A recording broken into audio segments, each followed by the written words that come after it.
everybody. Welcome to a presentation on elaborative encoding.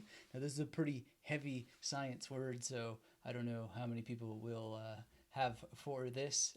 We know that sometimes big words creates insular cortex problems, which is just the way that it is. But this is the secret, and we don't want to dodge the big words, because what are we learning memory techniques for if it isn't to be able to learn big words, right? So if you're joining us, hit the thumbs up. Let me know in the chat where you are in the world, what you're doing, what you're thinking, and let me know that you can hear this and that you can see everything coming through properly, and hopefully our little chat display thing on the screen is going to work as well. Doesn't seem to be so far, but in any case, I can see the YouTube chat people and always appreciate you saying hello. So Nirmal is here, Aries is here. Thanks for saying hello. And if you're joining us, let me know where you are in the world, what you're doing, what you're thinking, how you're feeling. And do you know this term, elaborative encoding? It's really, really, really important. And it is something that I've created some exercises around for you. And we'll get into them. I've got some examples to make it concrete for you. And one of the things to really think about when you come across big terms and scientific terms and so forth is that you can learn a lot from the memory science that will guide your practice. It certainly has guided mine a lot and helped me figure out more things to take on more ambitious memory projects. So, for example, I finished the 32 verses that Gary Weber selected from the Ribhu Gita, memorized them all, and can do it forward and backwards. Really, really love it. So I went and got his book, Dancing Beyond Thought, and here he has a number of verses selected from the Bhagavad Gita, and I thought, what the heck? Let's memorize that too. Although I don't think in this case, I don't think I'll memorize everything in there. But if you haven't read the Bhagavad Gita, this is another, the Jack Hawley translation of it. Really, really highly recommend it. And I can talk more about why memorizing such projects is what I'm attracted to. But the important point is to have a project so that you can learn to use elaborative encoding and understand it from within. And then when you go and you research some of the memory science, and you'll just develop your own exercises around it, because you'll be like, that's how that works, or that's what they think is what's behind all of this. That suggests to me that we could think about it this way, and it'll essentially open the doors for you. In the same way, memorizing some of the scripture from these books really helps me understand what they're talking about a lot better. And one of the worst pieces of advice I've ever heard from a memory expert who should know better, actually, is don't memorize things you don't understand. Well, it's completely the opposite. I've come to understand so much by memorizing things I didn't understand, and it's precisely because I memorized them that I came to understand them, and I wouldn't have been able to any other way. So keep that in mind. So let's check in with the chat. Thanks everybody for being here. If you're just joining us, hit the thumbs up. Let me know where you are in the world, what you're doing, and what you're thinking. So XMC Hughes is here. Haven't seen you for a while. Thanks for being here. Thanks for saying hello. And Nirmal says he's in India. Can you answer some questions? Yes, please pop in your questions. Always feel free to pop in your questions. This is about interaction. It's about community. It's about hanging out. And it is about having a presentation. But obviously the material is going to be broken up by our interaction. And that's exactly what this is about, is interaction. And when you want uninterrupted content from, not interacting with all of you, then obviously you can go to magneticmarymethod.com, listen to the podcast, you can read the blog, and of course if you're in the masterclass, then you can just take the courses and so on. So this is really about creating a community who cares about memory, who cares about the tradition of memory, who cares about the most recent science that we can find, and always improving our practice and having a great discussion about memory and bringing it forward to the world, because this is what the future needs. Information overwhelm is coming, It doesn't look like they're going to somehow patch into our brains and somehow replace memory anytime soon. And even if they do, we have no idea how that's going to work. And it's probably going to create a lot of messes in the brain that will require so much maintenance that it may not even be worth it. I mean, just imagine some of these people who have some of these implants, the kind of things that they're opening themselves up to. Thank you for that, for doing that, for being brave pioneers into medical development. But the chance of infection when your brain is exposed, that's bravery for sure. All right. So check in the chat in a second here, but I want to thank Maricella for sending me this. This is a nice letter that she sent, and some people they hear some of the things that go on in my own wild adventure of life. I know we all have a wild adventure in life, but she sent a dietary recommendation for the psoriasis arthritis that I have to deal with, and I really, really appreciate that.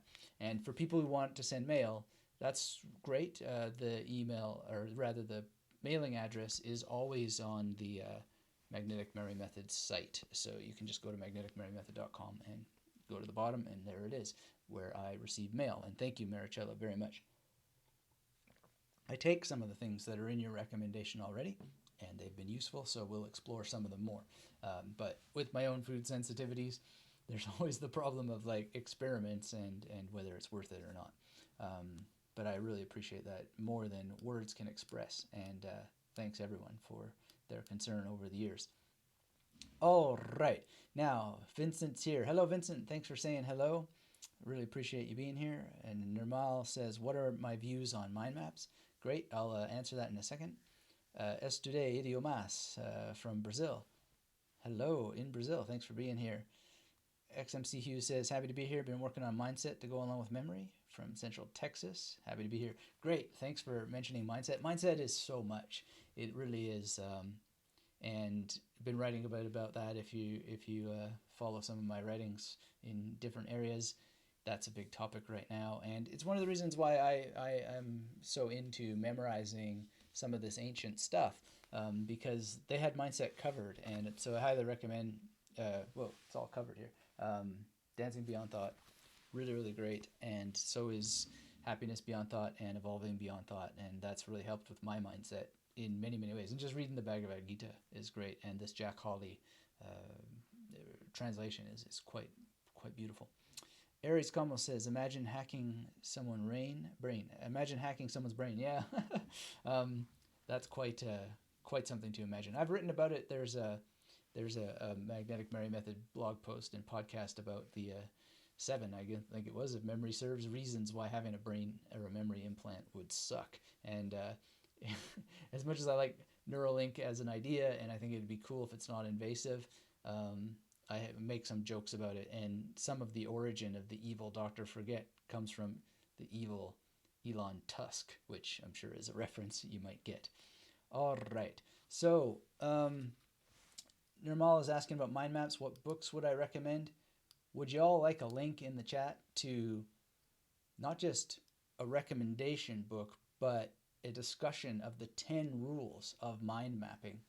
And if you'd like that, I'll pop that in the chat for you. Let me know. And ultimately, the question of mind mapping is, yes, I mind map. I don't have my mind map book here, or I would show you, but I mind map frequently. Often, all my books are mind mapped. Recently, I didn't used to do it, but the last couple of things that I've been doing have been mind mapped and much improved as a result. And not only have they been much improved as a result, they really are astonishing and surprising to me. But it's not just because of the mind mapping, it's because I follow the rules of the mind mapping as close as I can, and I revisit those rules. Sometimes you remember things, but you don't necessarily put them into action. So revisiting those rules is really, really important. And so I'm going to share with you this link here in the chat, and you can also just search magneticmemorymethod.com to find this, but this gives you the 10 rules in Mind Map Mastery, which I highly recommend, and I do have it here. I can show it to you. So excuse my disappearance, but there it is. Mind Map Mastery. Beautiful, beautiful book. And the 10 rules are deep, deep discussion there. And I actually can't go without saying the other resource that's been so powerful for me, which is 101 Top Tips for Better Mind Maps by Phil Chambers. There's another podcast. If you search the site, there's another podcast with Phil Chambers where we talk about bringing mind maps and memory palaces together. So dive into that conversation and listen to the interview with Tony Buzan on the show as well. You can search all that stuff, and I think you'll find it very, very useful. And mind mapping is kind of an elaborative encoding exercise now that you mention it, so thanks for asking that, Nirmal. But before we carry on, one of the things that I've been thinking about, and you asking if you could ask questions or not, is how could we turn these live streams into a call-in show? And so looking at different technological options and so forth, I think the easiest thing would be is if people, while we're on, email me, and then we can just pull them up on Skype. And if I'll share my Skype to those people who email me to get connected and see that they have a serious question, which would help us not have issues with trolling phone calls.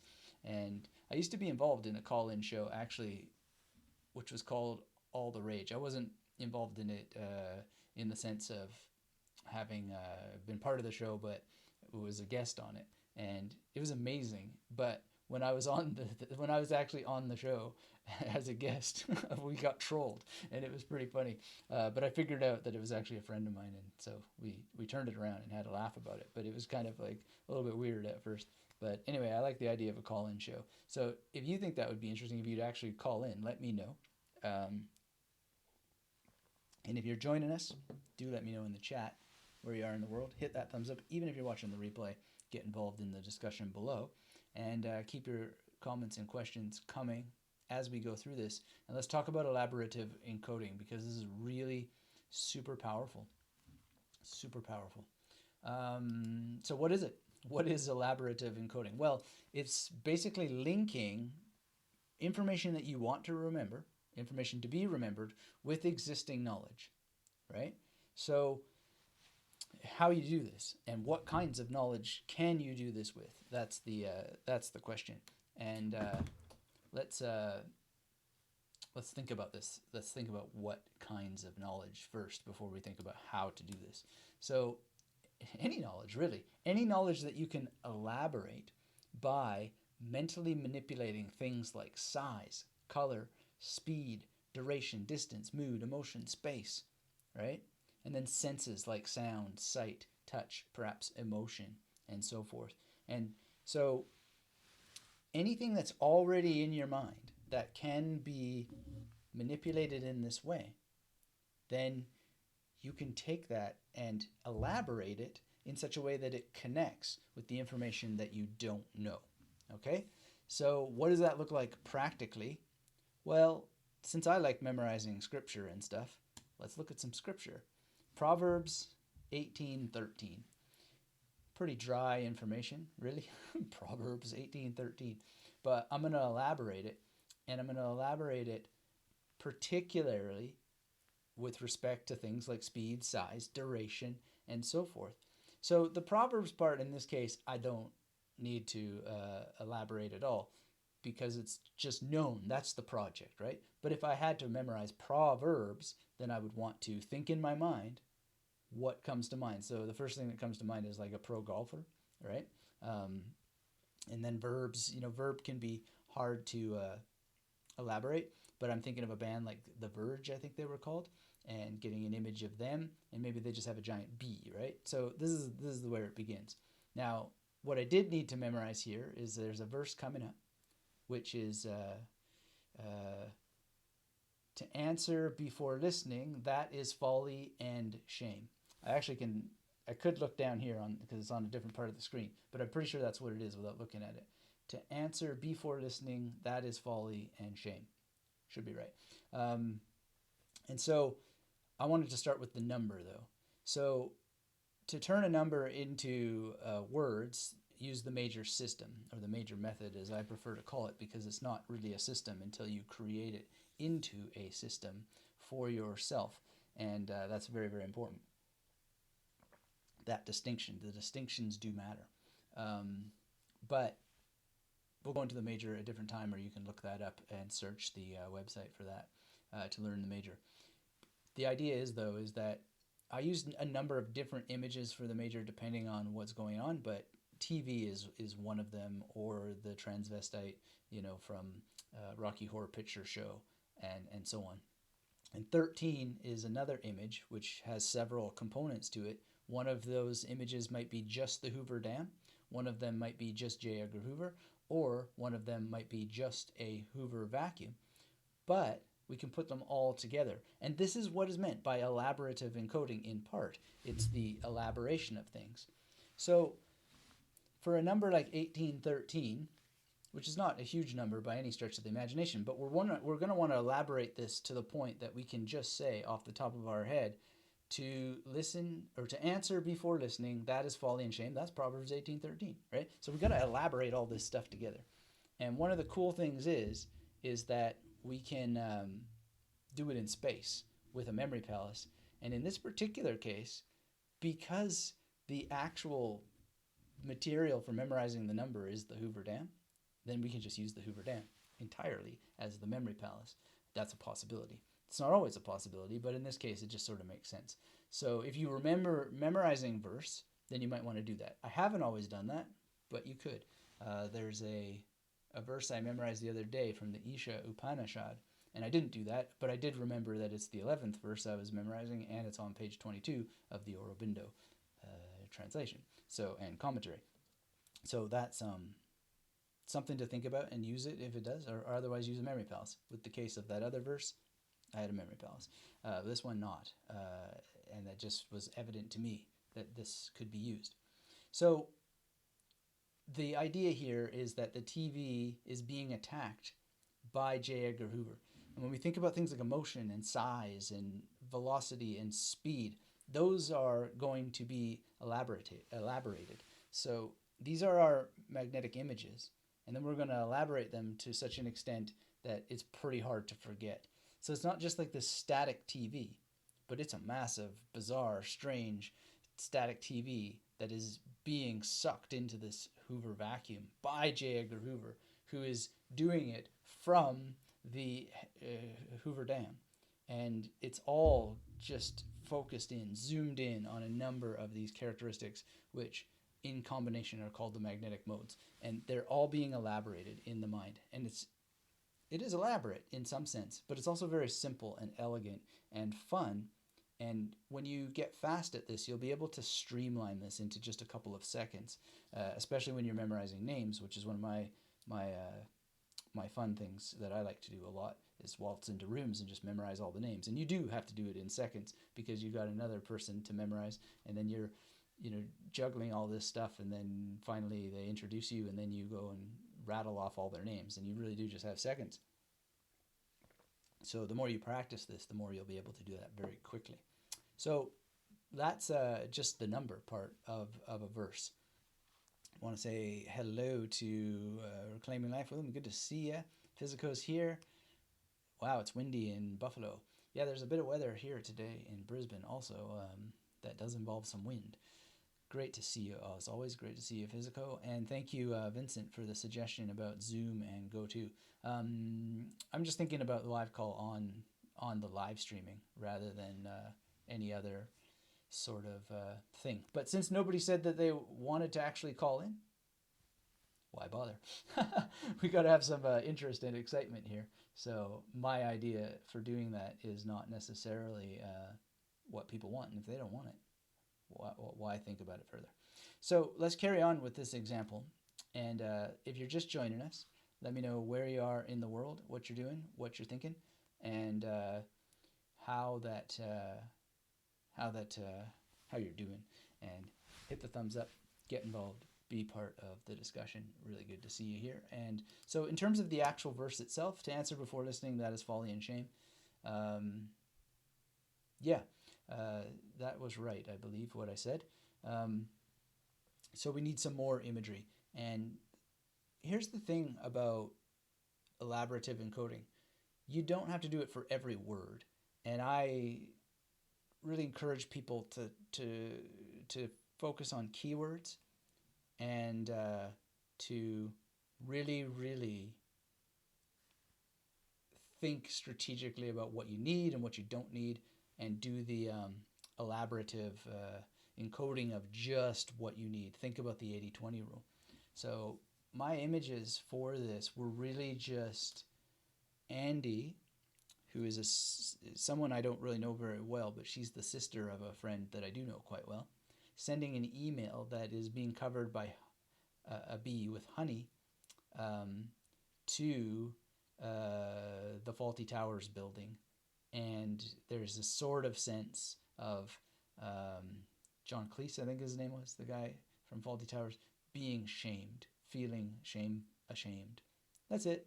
And it's not a one-to-one correspondence. It's all on this Hoover Dam sort of journey there. And it's elaborate because there's force involved. There's a lot of thought about the color, and I don't see the images in my mind. And incidentally, I had a great conversation the other day with Katie Kermode, who is a great memory competitor and is doing some software initiatives around memory training. And she said she doesn't really see images in her mind either, and it's more emotion based. And so I have a lot of emotions going on in here. Like, I just grabbed an image of some shameful thing, but I'm really feeling the shame, you know. The only thing that really counts as a one-to-one correspondence is the Faulty Towers and the idea of answer, because I chose this particular woman, Andy, because of the relationship between Andy and answer. And then that is elaboratively encoded with her actually answering, right? And that you'll notice that I don't have any image for listening at all, because the logic of the phrase actually fills that in. So this is the part to understand about elaborative encoding, is you go with what you need, and you really run with this kind of focus on the big ideas and let the images help you fill it in. But then you've got to actually fill it in. You've got to decode and then check. And one of the best ways to check, not sure where it is, but I am sure where it is. It's where it's supposed to be. I often check what I've memorized by writing it into a memory journal and testing, not opening up the book and seeing, was that right? No, that's cheating. That will not exercise you. That will cause you to, get things in the wrong order.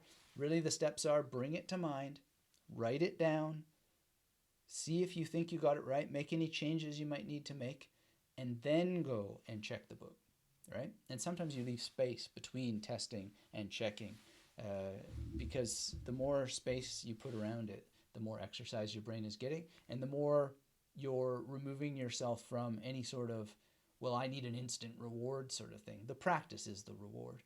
And that sort of quick victory kind of stuff can really do some damage if you don't get a victory. You want to make sure that you're objective about your results and don't get emotional about it, and allow yourself to really just analyze, study, feel, be with the technique, and don't get involved in it. Don't let your ego get involved in it, because that can be quite damaging, and it harms the progress of a lot of people. So that's an example. Nirmal had said, call me. Well, the way I want to do this is to have people call in, not me to call people. But again, there doesn't seem to be much interest in it, so we won't do it. Or at least I'll ask a couple more times before I give up to see if there's interest or not. But when people can't be bothered to type a hell yeah, well, that doesn't really enthuse me to do it. Ronald's here from Indianapolis, Indiana. Great. Thanks for being here, Ronald. In case that didn't mean anything to you, what we were talking about is I was thinking of turning this into a call-in show and seeing if people would want to do that. Nirmal seems to have been interested, but no one else. So we'll just ask again a few times, see. Or we can just keep it the chat-only show. So if you are just joining us, hit the thumbs up. Let me know where you are in the world, what you're doing, what you're thinking, and if you like the idea of a call-in show, then let me know. So we'll visit that again at some point. XMC Hugh says, if you do, I've used appear.in and it's great to use. Okay, I'll have a look at what that is. My only concern is, will it work on YouTube? You know, the model for this, where I thought of it as being pretty cool, is the Atheist Experience. I don't know if you've ever seen this, but both theists and atheists call in the show, and they talk with the hosts of that show, and it's all just them talking, and it's very, very fun to listen to the different kinds of people who call. You get to hear them thinking out loud and discussing these sorts of issues, and maybe it's just more appropriate for that sort of thing, whereas what we're doing here is we're talking about a skill, so that it might not be a talk show kind of thing, but it seemed interesting to me to give it a try, and maybe just too technically complicated for YouTube live streaming. And if chat is good for everyone, then chat up the jam. All right, so a little bit more on what elaborative encoding is working with. One of the things that we're doing is we're using semantic information, the structure of the information and its meaning, right? So if we think back to that example, to answer before listening, that is folly and shame. I'm looking at the structure, not necessarily the meaning. I obviously know the meaning because I know English, right? So you can sometimes just leave the meaning aside and just think, okay, so to answer before listening, Andy, I know Andy, right? So that's just structure to structure. Andy answer, ANAN, right? It's an equivalence between the information and the image, or the person in this case. This is semantic structure. Now in terms of meaning, then after I have the figure, well, she's answering an email. Now this B has nothing to do with the word before at all, and it never did come to have any meaning. It's just a B. And so it remains purely structural. And why I don't need an image for for, I just need B to get before, is simply because there's a whole structural semantic relationship between the whole phrase, and it just fills in the gaps. And you've got to have a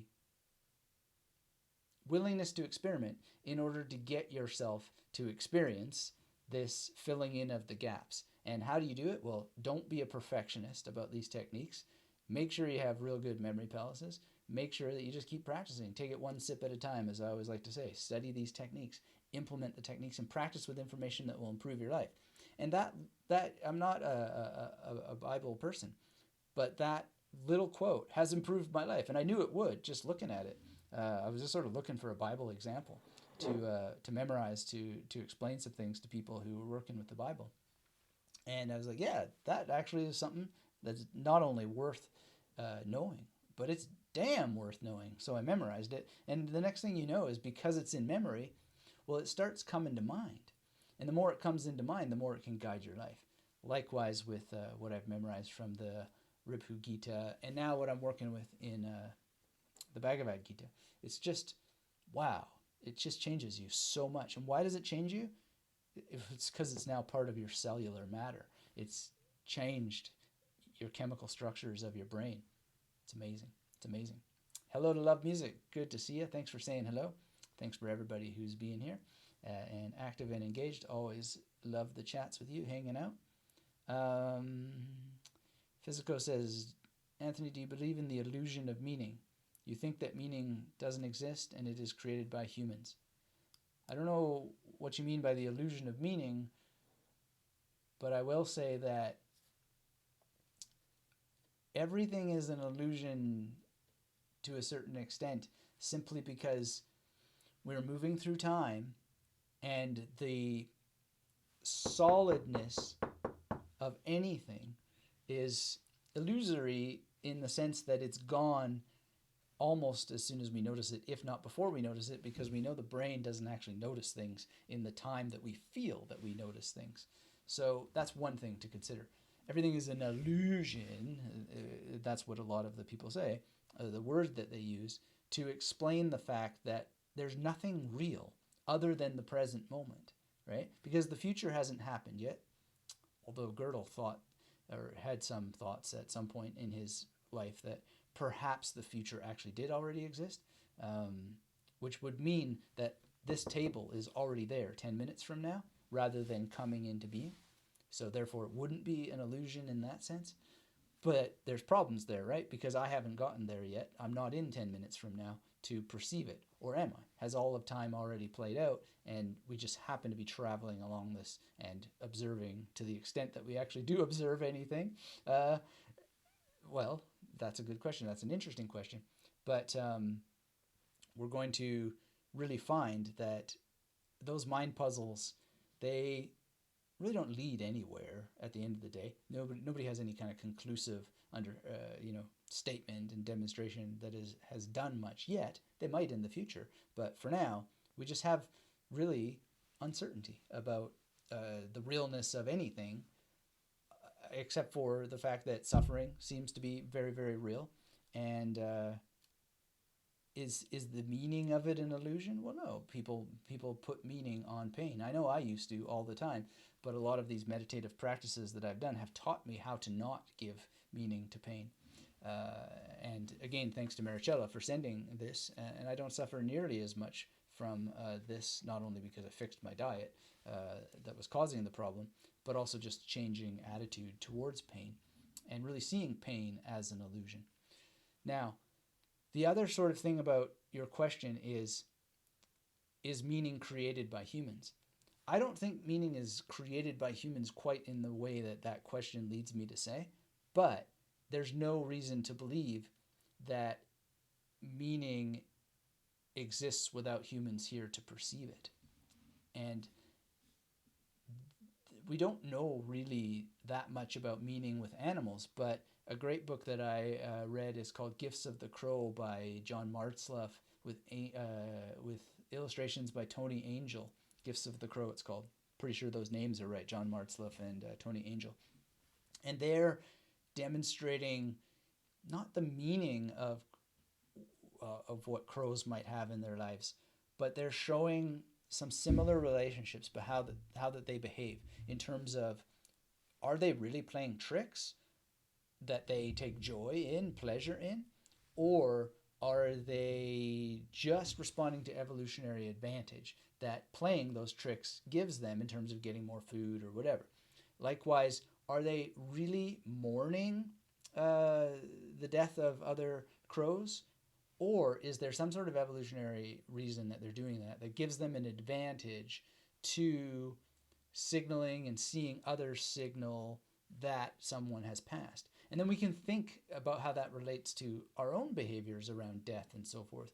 And the fact that so many different cultures have death rituals and that those death rituals have a number of variations says a lot to the idea that we might experience meaning, but that meaning is highly contingent upon the needs of the culture, perhaps what's going on in the demographics and the psychographics of the culture, etc., etc., etc., all of which suggests that meaning is contingent upon the presence of humans to experience it, explain it, pass it forward, and most likely they're preserving it because of its evolutionary advantage. So that's my answer to that. And another thing, Physico, about your question is you ask it in a way that we all need to be very, very careful about, and I should have been careful about it sooner than later, but at least I caught it eventually. You said, do you believe? No, I don't need belief, right? Belief is not necessary to these things because we just need evidence, and that evidence needs to support any claims that are being made, which is exactly what happens in memory, right?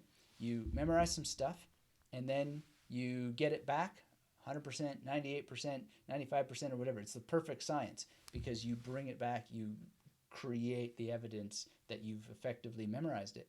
And if you haven't, then you have evidence of what it is that you need to do to correct it. But you don't need to believe in memory techniques. Nobody needs to believe in memory techniques. You only need to look at what needs to be done, how it needs to be done, and then are you doing it correctly? Because if you're doing it correctly, you will be able to memorize anything you want. And if you're not, then you won't. And it's the perfect science. So you don't need belief in anything. So really all that I've just said is a question is there evidence that there is meaning? I think there is evidence that there is meaning, but is there evidence that there's meaning beyond the existence of humans? There doesn't appear to be, but some humans certainly drive themselves crazy trying to show that there is, and they're not winning on the one hand, but on the other hand, they're doing a lot of trouble that they certainly see as winning from time to time. Right. And again, that's why I kind of like listening to the Atheist Experience, because you can see that playing out all the time. But no, I don't see any evidence. There's a guy, Ira Shepperton, actually. He's into this stuff also, like Bhagavad Gita and Advaita Vedanta. And his 2018 update talk, he was deeply challenged by what he had come to believe about all this stuff, and then some of the wonderful innovations to spirituality that people like Sam Harris have brought, which I am very lucky that I knew the Sam Harris material before getting into this, because it's helped me have an even stronger BS and baloney detection kit than I had before that. And I was very lucky before Sam Harris came on the scene that I took a course in science and pseudoscience in anthropology in my BA, where I learned all about all this stuff. But I was especially lucky to tether that together and pair it together with Sam Harris's work and other skeptics and so forth, and still be able to dive into the spiritual stuff. So in my new book, I just handed it off to the editor. One of my experiments was, what happens to me as a atheist, skeptic, whatever you want to call me? I'm more like a non-astrologist. If I go and memorize all this spiritual stuff and just do what they say and still remain skeptical about it. And Ira Shepperton, he's got great stuff on Advaita Vedanta, but his 2018 update is just shattering, because you can see his pain in having to confront the fact that even though, and I know it now from my own lived experience, even though this stuff really makes you feel connected to what must seem like universal meaning, there's just zero evidence. You hit me with a hard enough rock, it's gone. I'm either dead or brain damaged to the point of of not coming back, in terms of mentally, right? So then what happens to all that meaning then, right? The only thing that would be meaningful anymore would be what I poured into the internet. And then you could go and revisit it, provided you could find it, right? And then where would that meaning be? Wouldn't be in my head, it'd be in yours, right? And in fact, here's the beautiful thing. It's not even in my head completely. It's always in the network. It's in the connections, right? Between. So each person is like an information storage and retrieval device. And as we connect our information storage and retrieval devices, the nervous systems of them, so to speak, to be a bit Cronenbergian, if you know that dude, as we do this, we're actually creating what Ezra Pound called the luminous detail, a third meaning that emerges between us. It's very, very powerful and possible. But all of that has to happen somewhere. It has to be located somewhere. And so it's in neurochemicals. It's in the brain. Where else would it be? Some people would love to think that there's some entity out there. Maybe there is, I don't know. I have no idea. But there doesn't seem to be any evidence of it. The best that I can say, and the farthest along the ride that I can go, is with the Einstein unified field sort of conclusion that we're just really all made of the same stuff, which apparently seems to be the case. But what consciousness means, and is all the stuff in the world conscious in the way that we would like it to be and attribute it to be, that sounds like anthropomorphism to me. But I don't know. But I certainly have played around with my brain chemistry to the point that it feels that way. And now I understand, I think, a lot about why people feel that way. And I talk about it in the new book that is coming out as soon as I can get it out. But we're really putting in the elbow grease with this new one, and looking forward to the edit from the editor. So Let's check in with our chats here. Thanks everyone for being here and being active in the conversation. If you got anything to say, pop it in. If you're watching the replay, there's discussion box down below. If you're new here, get subscribed to this channel. Hit the thumbs up. Let me know in the chat where you're from in the world, what you're doing, what you're thinking. All right. So Physical says the concept that meaning doesn't matter really. It's just something humans want to make happen. Yeah, well, I didn't say that meaning doesn't matter, but I think that it's probably very, very much to our survival advantage. And I think it's probably very, very much to our survival advantage in the sense that John Marsliff is talking about in Gifts of the Crow. So I recommend that book to you. Love Music says, do mind palaces cause any type of phobia? Yes, they do, actually. They create in some people something called memory palace claustrophobia, which is when they feel like they're leading themselves into a dead end and they're running out of space. And worse than that phobia, because you're never running out of space. If you think you're running out of space and you don't have enough memory palaces, you haven't understood the magnetic memory method yet. And if you have questions about that, pop them in. I can prove beyond a doubt that every single person in the world has more memory palaces, unless there's some real strong reason that they don't. But you have more memory palaces than you can shake a stick at or ever use, probably in your own neighborhood. And if you have any doubt about that, we can solve that pretty quickly. But the problem is that when people get into memory palace claustrophobia, then they get into what I call memory palace scarcity, and they're just running around thinking they're locking themselves out of a tradition and a technique that they shouldn't be locked out of. It's absolutely sad. And so this is one of the things that we hope to do, is to help people stop getting locked out of this tradition and being surrendered to the evil Dr. Forget, because he will get you. And it's very hard to melt his hold on your soul, but we do all that we can. So thanks for that question about the types of phobia, and those are the two that come up. Christos, thanks for your comment. Hey Anthony, what do you think about the best method to increase creativity named image streaming? Have you ever tried image streaming? Well, technically everything that we talked about today already is image streaming. And yes, I've tried it. I do it pretty much every day. And will it help increase your creativity? Absolutely.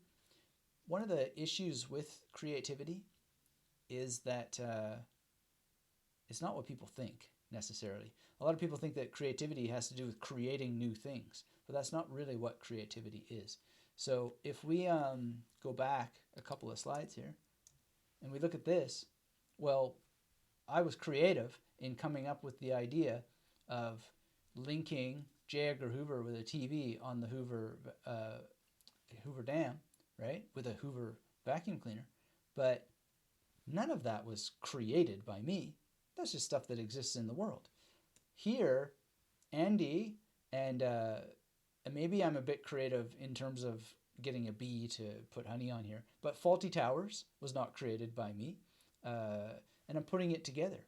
So image streaming will help you with creativity, but you've got to get out of the idea that creativity necessarily means creating something new.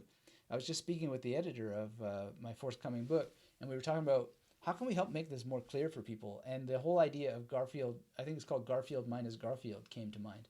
Like, how creative is that? That guy who just said, hey, let's take Garfield out of this, right? It's amazing. And that's all he did, was just one thing, which was to take that out. It's very, very creative, and it completely changes everything with just this one thing. So recombination, elimination, or elision, as it's sometimes called, these are powerful, powerful tools for creativity. And there's a long tradition of it.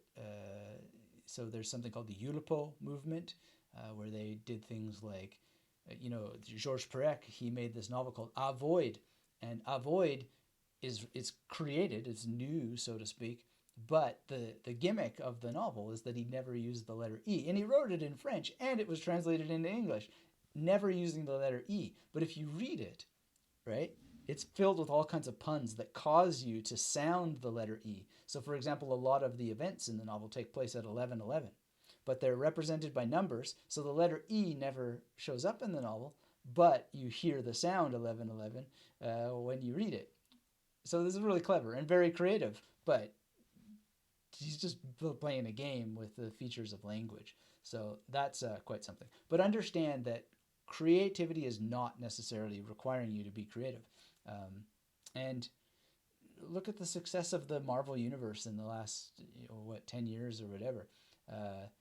It's just rehashing all this stuff that was already there. And it's better precisely because they had so much to draw upon. They weren't reinventing the wheel. And you look at Tarantino's movies and when he arrived on the scene, like what was so fresh and new in it?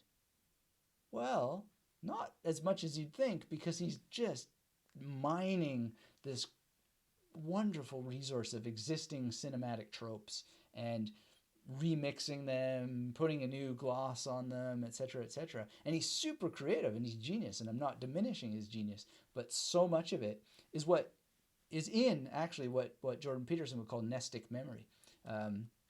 And that's in Maps of Meaning. So if you want to read Maps of Meaning, there's a lot of explanations for this in that book. So creativity does not require to be creative in terms of generating new things. And by the way, original, in case you didn't know this, the word original actually means of origin. It means from something else. So that's very important to understand. All right, so let's check in with some more of these chats. So we're getting back to the evidence-based things. Reclaiming Life says, it seems like this all comes down to meaning as an objective construct versus understanding as a subjective construct. Yeah, or really understanding that you are an object to which subjective experience happens. They're not opposed to each other. We are objects to whom the experience of subjectivity happens. We're actually a conglomeration of objects, many objects working in collaboration. And this is one of the things when people say, like Sam Harris will say, well, there is no you, you're just an illusion. One of the proofs of that, the demonstrations of that, is the conversation we're having right now, is that we're in collaboration with each other to such an extent that it is just patently false to say that I am an I and you are a you. We are in fusion. Our nervous systems are linked when we do this. And so there is no beginning or end and real clear distinction between one or the other. And this carries throughout the day when people get lost in thought. So they are either lost in self-referential internal narratives, or SRIN, S-R-I-N, or they're lost in external narratives that involve themselves or involve the identity of others that are being played out in the mind. But they're in the mind because they've been encoded into your brain bath, your chemical brain bath. And so this is something that's very freeing to understand, is that some of the things that happen to you, they happen to you because you're so deeply intertwined at a neurochemical level with the outside. So it's not really that clear that it's an objective-subjective division. It's really that it's objects that are having subjective experiences. And they're getting really hung up on the ownership of those subjective experiences that isn't possible. It isn't possible to own it. And it's so fluid and fluctuating all the time and subject to change like that it's just completely out of your control. Like there's no free will whatsoever that can be demonstrated whatsoever, precisely because you don't know what I'm about to say. You don't know how it's going to affect you. And I don't know what chat's going to come next. I don't know how it's going to affect me. And there's no way to know. And so really part of the way to condition yourself to be more fit for survival in the world is to have wherewithal, to have some sort of discernment and some sort of preparation that comes through taming your chemical bath, right? So that you understand you're an object having a subjective experience, and that subjective experience is inside the object and not divided from it. It's produced by it. So, and it's produced by a larger field, and it is affected by a larger field, which is why Sam Harris will say it's not about overcoming the storm, it's understanding you are the storm. And that storm can only be produced because it's part of a larger weather system, in the same way that your identity can only be produced because it's part of a larger network of humanity that is becoming more and more connected. And because it's more and more connected, the less we are seeing evidence of ourselves as being particularly in control of who we think we are, which explains a lot of the Twitter phenomenon and the outrage phenomenon right now. It's like a human tidal wave that is produced by people who are no longer in control of whatever they think they are. And they never were in control of what they think they are, but they are particularly lacking in discernment, to be sure. Maybe some mind mapping and memory palaces would help. What do you think? All right, so image streaming, to run with Christos' suggestion, would certainly help those people, to be sure, I'm sure. All right, so Physical says ignore all evidence because they just believe those are cases of so many casualties together. Belief makes us think they are not casualties, they are facts. Not sure where you're going there, but facts, like anything, are contingent. So the Nietzschean view of facts is a little helpful here. Things are always coming into being, and they have a genealogy, they have a history that shows how they came into being, and their beingness will be subject to change. This is actually called science. His book, The Gay Science, makes that quite clear, but he's just really talking about science, right? Science is the accumulation of evidence that supports claims. Facts are facts that are supported by the evidence, and they are subject to change. That's just the way that is. Why some people don't get that or don't understand that, that's not anything that I've ever understood, but some people do, and they tend to do very well in the world, and those who don't tend to suffer more than they should, and I really don't have the answer for it. But I'm working on it. Believe me. Aren't we all? All right, so Christo says, what do you think about LSD and other psychedelic drugs for personal growth? Well, I'll tell you, when I took them back in the day, personal growth was the last thing on my mind. And taking them for personal growth seems to me totally unnecessary. But I don't have a dog in the game for those who choose to go in that direction. And I do know some people who have had it both ways. They've been utterly destroyed by what happened to them when they took it for personal growth. And there have been people who are just absolutely much better people as a result. So it can go both ways. In my case, I've had both. I've been completely brought to my knees and utterly insane from experiences that I had without being prepared for what was going to happen. And I've had it just where it was like, wow, this is the most amazing thing, to the point that I'm not entirely sure that I'm out of those experiences, to tell you the truth.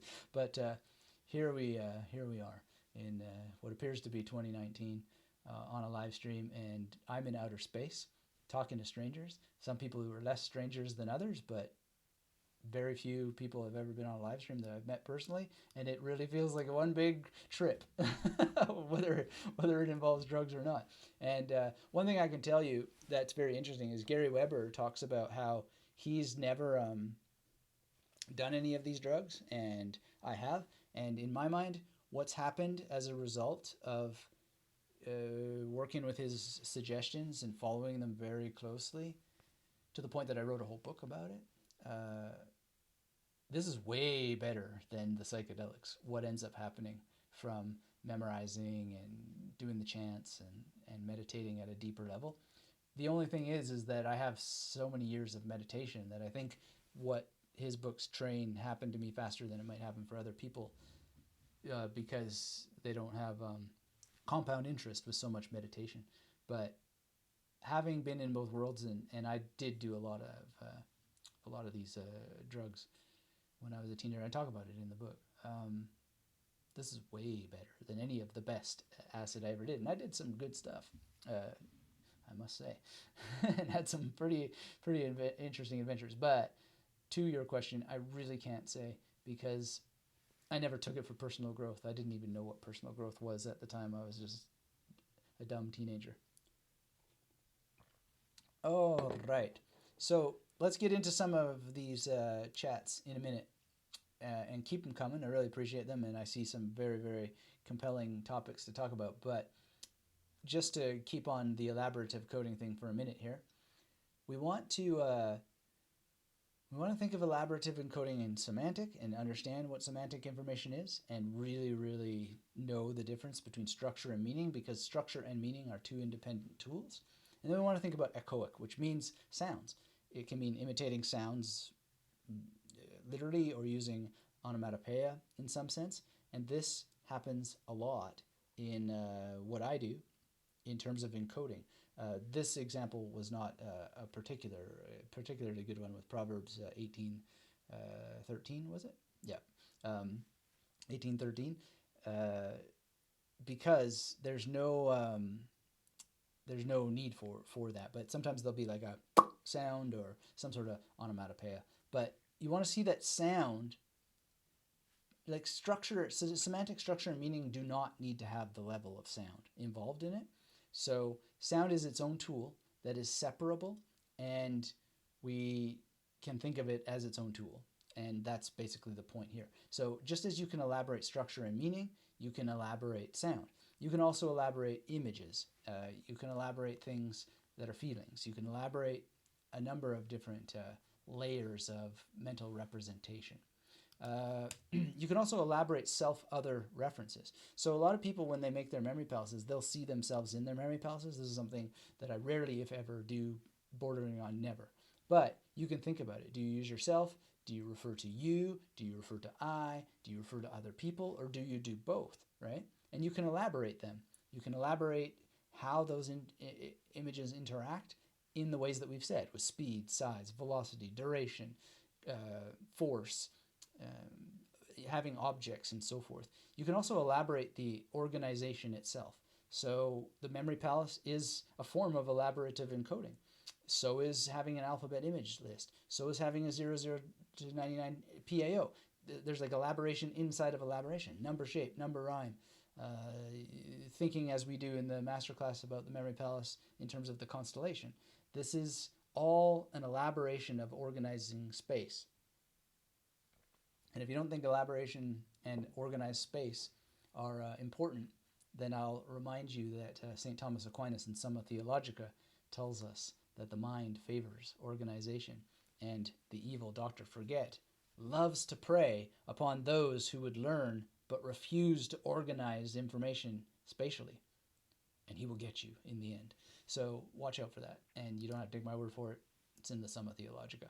All right. So the other thing I would say is you can elaborate your state. Now this relates to emotions and so forth, but you can also just think of the state that you're in. What is it that you're doing? So you can use relaxation to elaborate your state and relax and chill out. You can use meditation, which I highly recommend.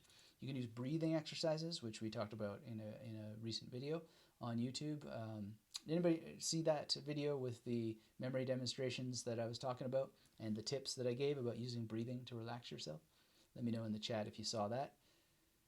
You can use environmental choices. So, you can practice in a cafe that's noisy and loud to get some practice in noisy environments. I know, I don't know if I think I saw a chat from Maricela there. She's often dealing with noise, and I'd say embrace the noise. And hello to Maricela, by the way. Got a backlog of chats to catch up with, but I will catch up with them. So one of the things you can do is declutter space so you can see the memory palace that you might use of it better, or you can mentally declutter it without actually having to do the work of decluttering. And then you have effective note-taking as a way of elaborating your state as well. So a lot of people, they're trying to take notes on devices instead of by hand, and that means multiple tabs open and so forth. That may or may not be effective. I don't know. It's up to you to decide. But if you're honest with yourself, you probably find that isolating yourself, only having the information at hand off the internet if you can, and a notebook is the best policy, the best strategy. So elaborative encoding is not just about, what you're doing in your mind mentally, but it's like, what's your environment like, and how do you actually elaborate your state? So you relax, and you can use a number of tools that we talk about quite a bit. And I hope that you will get into that, because it's been very, very good for me. And then you can elaborate your memory consolidation. So sleep is very, very important for memory consolidation, but it depends on your age. You've got to have some look at the science at some point, because a recent article came out, or rather a scientific study, where they found that actually memory elaboration goes down depending on your age. So I'm now at an age where probably, according to this research, I'm not getting as much consolidation from sleep. However, I'm not going to stop doing the rituals that help with elaboration, because we'll milk every last benefit out of it as possible. But diet, seeing a lot of people not hanging out on the internet all the time. I mean, look, if you've hit your internet quota, just get off this live stream. Go see some people, see some friends. It's good for your brain. Come watch the replay later. Morning rituals are really, really important. And a person asked recently in email, could I let them know more about what my daily rituals are like? Well, this morning I got up and I recited 32 verses from the Ribhu Gita out loud. And then I recited as much as I've memorized of what's called the Upadesa Saram, still working on finishing that. And then I encoded some of the Bhagavad Gita into my mind. And then throughout the day, I'll go through it. Then I went to the gym. Then I went to, this is all before computers go on, ate some breakfast with my wife, had my Chinese session, and spoke with my father-in-law, listened to what he had to say, and said some stuff back to him. And then I happily await his response, and then we'll do it all over again. That's pretty much what I do every day, every morning. And it's absolutely wonderful. And it's very good for memory because consistency matters. And so one of the problems that a lot of people have is they're not consistent. And if they're not consistent, they get locked out of the growth that comes from using these memory techniques. So I highly recommend a morning use of elaborative encoding that you can then follow throughout the day. This will get to your question, Luca. Luca asks, how often should I review my magnetic images to keep it active? Do you apply the forgetting curve to your memory palaces or do some element of spaced repetition? So I wouldn't call it spaced repetition. I would call it creative repetition. And basically, the answer to the question is nobody knows. You have to know, right? How often should I review is for the people who want to give you magic numbers. Now, there is one magic number that I think is worth knowing about and is quite good, and that's Dominic O'Brien's The Rule of Five. Rule of Five works like this. I don't think it's the right number, but it's close enough. It's something like this. 5 times once a day for the first 5 days, then once a week for the first 5 weeks, and then once a month for the first 5 months. Now, why do I think that that's close enough but not quite right? It's because in my own experience, it's more like 5 times the first day. And if you really want to nail it, like you really want to be sure, 5 times a day for the next 5 days. But it depends on the nature of the information. So there, I had a meeting the other day and met a couple of new names, and I can remember all those names, and I didn't do this. And part of that has to do with the practice with names. Part of it has to do with the fact that I did it right away afterwards.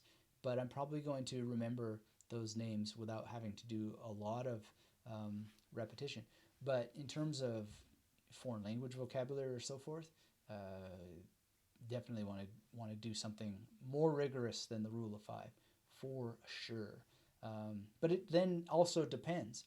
Now, here's the thing that is very, very powerful, is to make sure that sometimes you make it easier for yourself by making it harder, which is kind of complex to suggest. But if I think of something that I've memorized, like to answer before listening, that is folly and shame.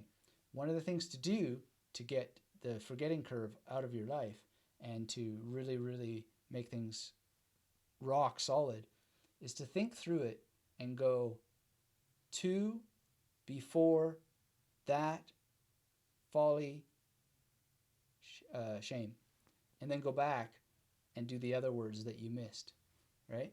Why would you do this? Why would you skip the words? Well, because it really, really helps make sure that you know that phrase.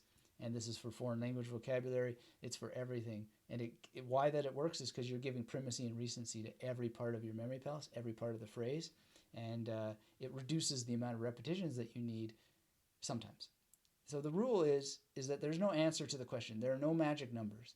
The number is how long it took you to get it into long-term memory. Don't let anybody tell you otherwise. And then you don't get so proud of how quickly you can do this with so few reiterations that you somehow think you have superpowers. You don't, because I can tell you in my experience that every time that I've done that, it's led to disaster and mistakes. So don't be too sure, don't be too sure, don't be too sure. That's a quote, pretty simple one, by Gary Halbert, who said, don't be too sure, don't be too sure, don't be too sure. And, you know, even simple quotes like that, you can still screw up from time to time. So, you know, believe me, I've done it. So really, really don't be too sure. So that's the answer to that. And Luca also says, working on memorizing disease presentations for my internal medicine patient exam tomorrow. Thanks for your techniques. I feel so much more confident and relaxed. Luca, you're going to feel even more confident and relaxed when you put that tip I just gave you into action. It is magic. It's the closest thing to real magic that we've ever seen in terms of memory techniques. All right, back to chat. Christos says, and by the way, if you're joining us, hit the thumbs up. Let me know in the chat where you are in the world, what you're doing, and if you have comments or questions, pop them in, and we will check them out. And so, Christos says, what do you think about impulsivity or overanalyzing? Both analyzing things and taking action is good, but they're kind of opposites because the one is more related to always taking action and motivation without thinking too much. Well, what I think about it is that I'm an impulsive person in some cases, and one of the things to do is just self-analysis and say, like, why am I so impulsive? What am I going to do? And why am I going to do it? And then just watch yourself. Watch yourself be impulsive. We're going to get into some exercises here once we catch up with the chat, but keep your questions coming. What is it that is happening, and to whom is it happening really? Like, is it happening to you, or is it happening because of your involvement in a network of people? Who are you really that has this sort of impulsivity? And then overanalyzing. Yeah, I mean,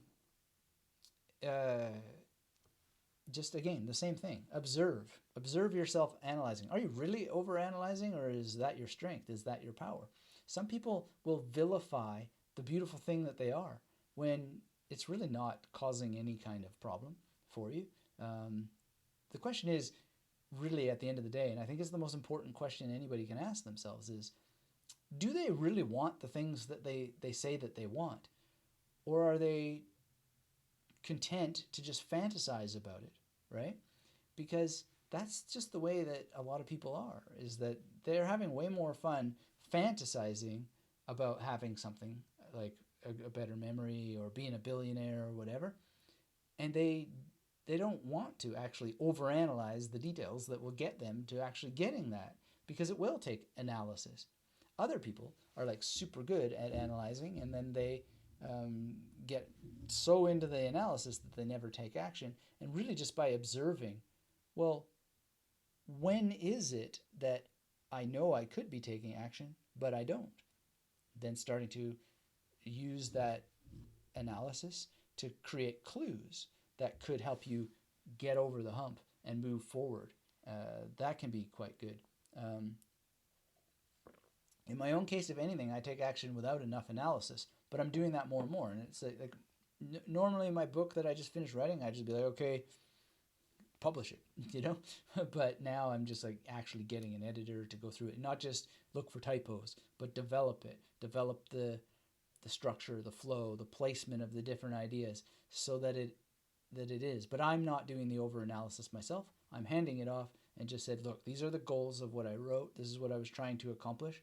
Your job is to make it better and make it way better than I could on my own, and ask me the questions and I'll pump in the stuff and yada, yada, yada. But, you know, it's not over-analysis, but I'm the kind of impulsive person where I had to rein back and say, no, I'm going to do this quote unquote properly this time, even though it annoys me and frustrates me that it takes so much time.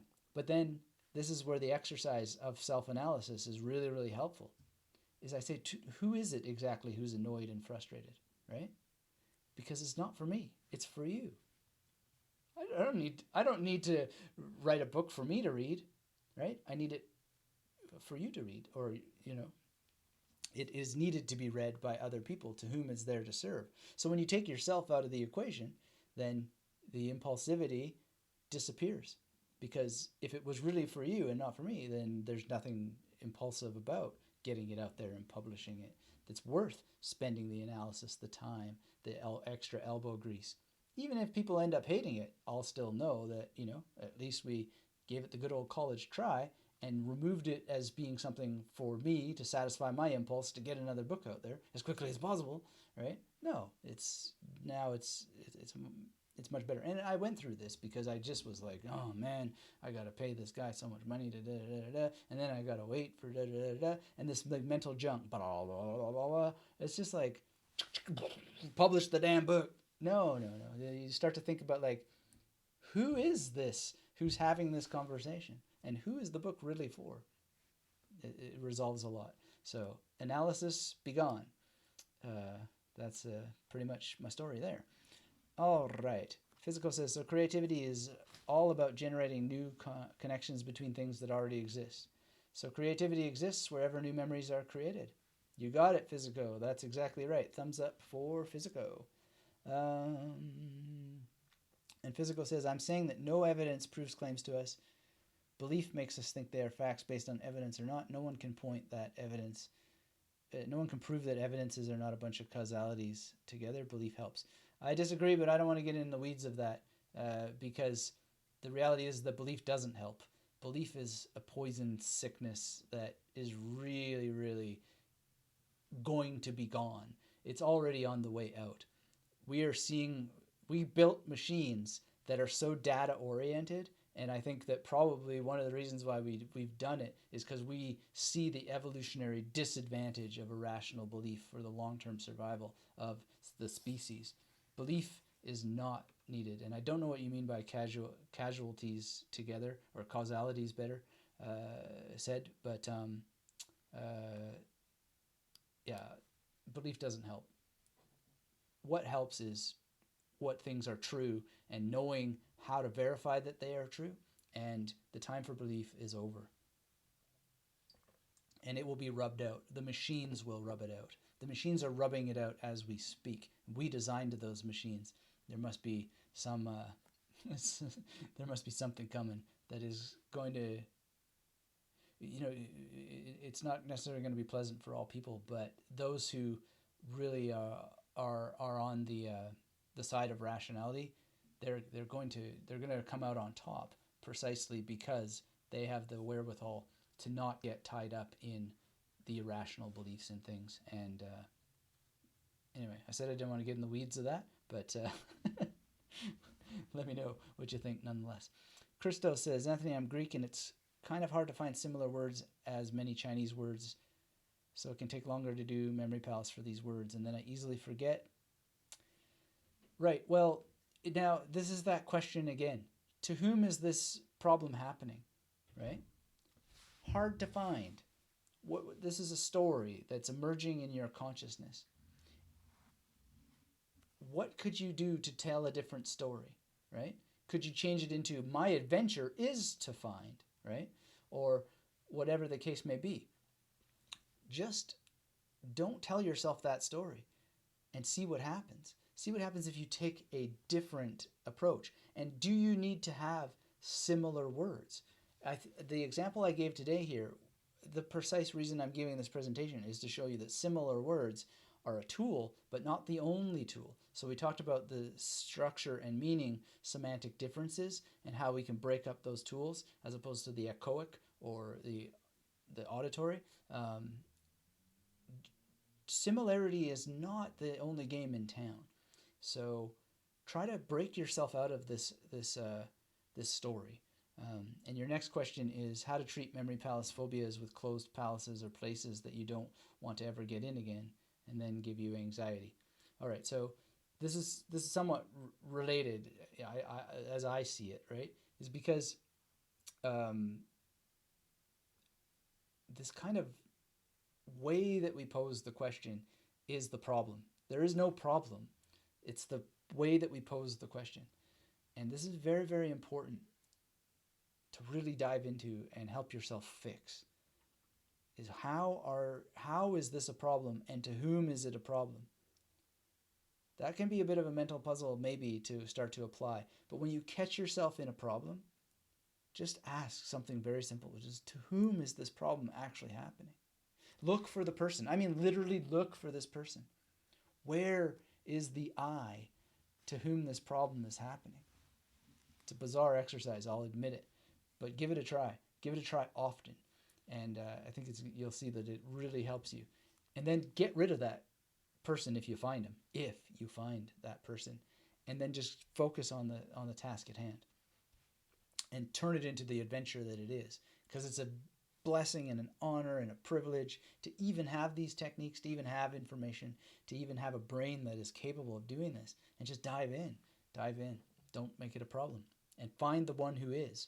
Find the person who's making it the problem. If you meet the Buddha, kill the Buddha.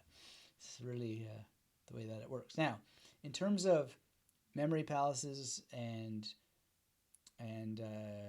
getting anxiety and so forth, if you're getting anxiety, then what I just said is a good go-to exercise. You need to use the relaxation training in the masterclass. You might want to make sure you go through the MP3s at the bottom of the master plan if you haven't already, and go through them again. Get a lot of emails from people saying that they listen to them before they go to sleep and they really appreciate them. Please make more, etc. So might make some more. But the reality is you've got to bring more relaxation to the practice if you're getting any anxiety at all. There should be no anxiety. And that's the body and the mind working together to probably there's something in the insular cortex that's creating a pain response. And so you just need to start to think about, why is this happening? Where is it happening? And can I get over it by relaxing? We talk a lot about relaxing in the training, how to do it, why you should do it, and you can overcome that. The second thing I would say is that you just need to make more memory palaces. This thing that I say again and again and again, make more memory palaces, make more memory palaces. I wouldn't tell you that if I didn't find myself that it is the secret. It's the number one sort of way of unlocking your spatial memory. And work with them. Just work with memory palaces, even if you're not using them to encode or to do elaborative encoding like we're talking about today. Work with them, and work with them from a state of relaxation, but also a state of abundance. Understand what spatial memory really is. And I can go on and on and on. I can tell you to read The Case for Mental Imagery by Stephen Kosslyn, and I can tell you all the science words and yada, yada, yada about why that you have an unlimited capacity for weaving space and information together, and give all the whys in the world. The reality is you're not going to feel it unless you do it. And the more you do it, the more you're going to feel it. And the more you're going to just have this abundance of space and this attitude of abundance of space. And you're not going to have this anxiety. So create memory palaces, use them. Use them without information, use them with information, and then go on to create some more. Think in terms of this technique and operate that way. Have a memory journal, whack them out, rack them and stack them, and you'll never have this issue. So let me know, Christos, if you have more questions around that. I hope that you're able to resolve that issue, but I think this is the number one way. Maricella says, how do you conquer study in a noisy environment and keep the information long-term in your mind and accelerate study learning? Great question, Maricella. I don't know if you were here earlier today, but I thanked you for your wonderful letter. Appreciate that. And as I said earlier, I have tried some of those ingredients, and we'll look into trying some more. And I'm deeply thankful for you thinking so much to spend the time putting that together, and amazing. Thank you. Really appreciate it. So if you have it in a noisy environment, I've been in a lot of noisy environments. Do I have them here? Yes, I do. Sometimes I have quiet environments that just need to be a bit quieter. Number one thing in the world that I love so much is custom-made earplugs. So this one here is for my right ear. Oh no, sorry. It's for my left ear. I know it's for my left ear because it's blue, but I thought that I had seen red for a second there. The red one is for the right ear. Pretty cool, right? R for right. R. Blue for left? I don't know. But in any case, you stick these in, and they're super comfortable. And what you do is you go to a ENT, ear, nose, throat doctor, or you go to a private place where they make hearing aids, and you tell them that you want the heaviest filter, and you want it tootswit, and you go and you tip your head like this. They pour some wax down into your ear, and it's custom fit, and it's so comfortable you can sleep with them. And that's the number one thing I would say if you find noise very, very bothersome. Now, why not just go to the pharmacy and buy some la-di-da earplugs that you just put in there? Well, one of the reasons why is because they're very uncomfortable. You sweat with them in there, and they keep falling out, and blah, blah, blah. That's no good. You need custom fit. The other thing is that these are flush to your ear. I sometimes wear these when I'm live streaming, actually, just to concentrate better. But you can lay on a pillow with them because they're flush to your ear. Just make sure do your due diligence. Find a good person who has some good credibility to be pouring wax into your ears, and make sure that they also let you bring it back for at least one extra one in case the first mold is uncomfortable. That never happened to me, but I remember the guy that I got them from. And I've had these now since 2011, or sorry, yeah, it would be 2012. And they're absolutely phenomenal, and they're only starting to fall apart now a little bit. And I'm not sure exactly why, but it's because I've taken them all over the world. And I fly with them, and it's just beautiful, beautiful. So that's the number one tip. And then, of course, have memory palaces. Really work on the skill of creating proper, effective magnetic images that you put into your memory palaces, and then make sure you understand your need for recall rehearsal and understand what recall rehearsal really is, and don't cheat, and just work at it, and you'll get better and better over time. And in terms of accelerating your study and your learning, really, if you get the memory thing going and you're very laser focused on identifying the 20% of information that you actually need, and you understand the redundancy of information, you're going to have a lot of an easier time picking up the speed. And speed will become a different issue for you. You'll come to think about it differently and experience it differently and have greater depth of knowledge. At least that's what I've found. And I don't know, I just love knowledge so much. And again, I really appreciate you reaching out and taking the care to send a letter. Very, very lovely. All right, so thanks for that question. I hope that gives you some good things to go on. And let's see. Lucas says, great response. Christo says, how to treat. Oh, we got that one. Harvinder's here. Hello, Harvinder. Thanks for being here. Good to see you as always. And how are things today in India? Luca asks, how do memory champions create images and stories so fast in their head in real time? Is it just a matter of practice, or are there techniques to forcing yourself to go faster? Great question, Luca. Well, we're going to talk about some exercises now. These will help. And yeah, it's just practice. There's no getting around it. Everything is practice. What else could it be, right? Think of it like a piano. You've got a number of keys, and you put you learn a scale, right? You're gonna make some mistakes and so forth, and you're not gonna go that fast.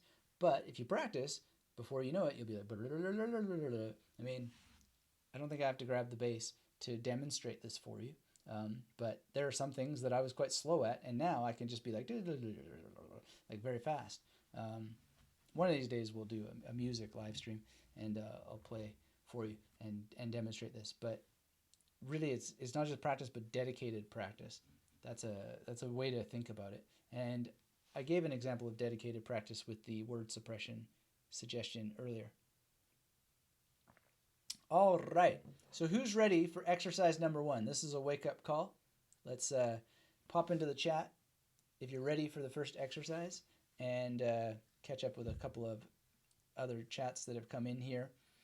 And Let me know if you actually want these exercises, because we don't have to do them.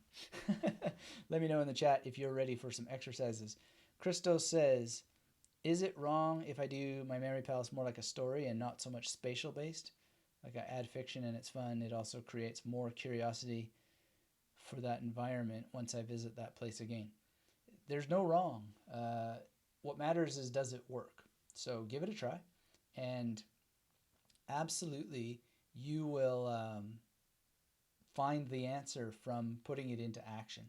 And this is really, really important. Anytime that you have a question, is it wrong? Can I? Should I? The answer is just try it. Try it and see what happens. And I think you'll be very, very pleasantly surprised by what happens. And, you know, if you know that you need to have a curiosity element in your experience, in how you're doing things, then work with it. Make yourself more curious.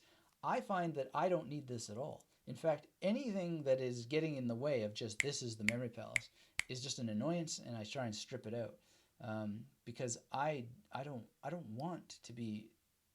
I don't want the memory palace to be anything other than the toolbox where the magnetic images are stored, and I only want those magnetic images to be stored there for as long as it takes to get it into long-term memory. And then, you know, if I want to reuse the memory palace, then they should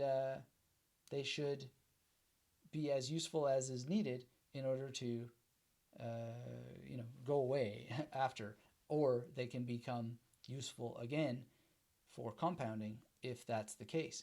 But, you know, and rarely do I have some sort of image that is annoying, although from time to time it does happen.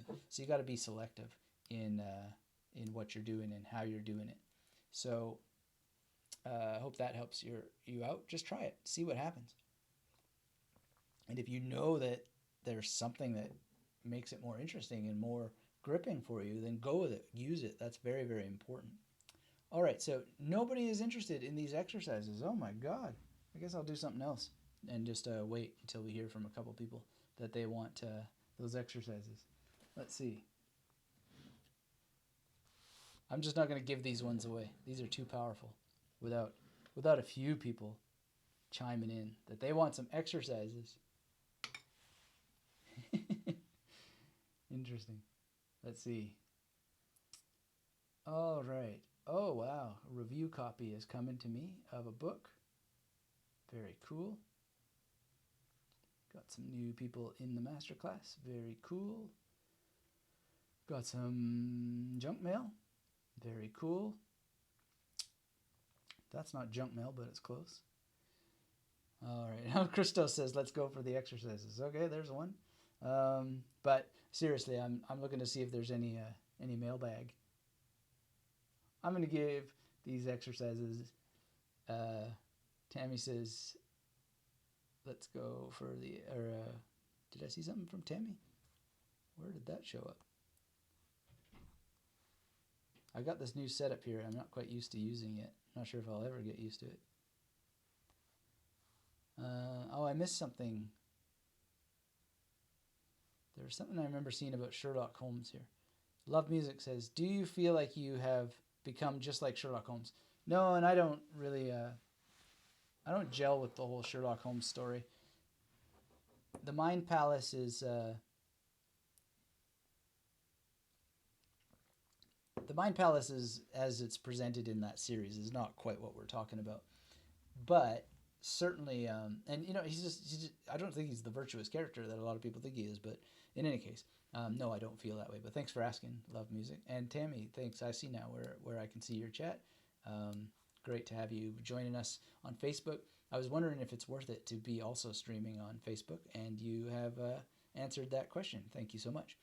All right, so in terms of getting better at elaborative encoding, which again is essentially taking information that you already know and attaching it to information that you don't know. So it's a quote, foreign language vocabulary, or a foreign language phrase.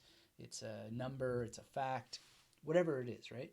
You're going to wrest that new information and weave it together with information you already know. Now, the king or queen or whatever word you want to use of it all.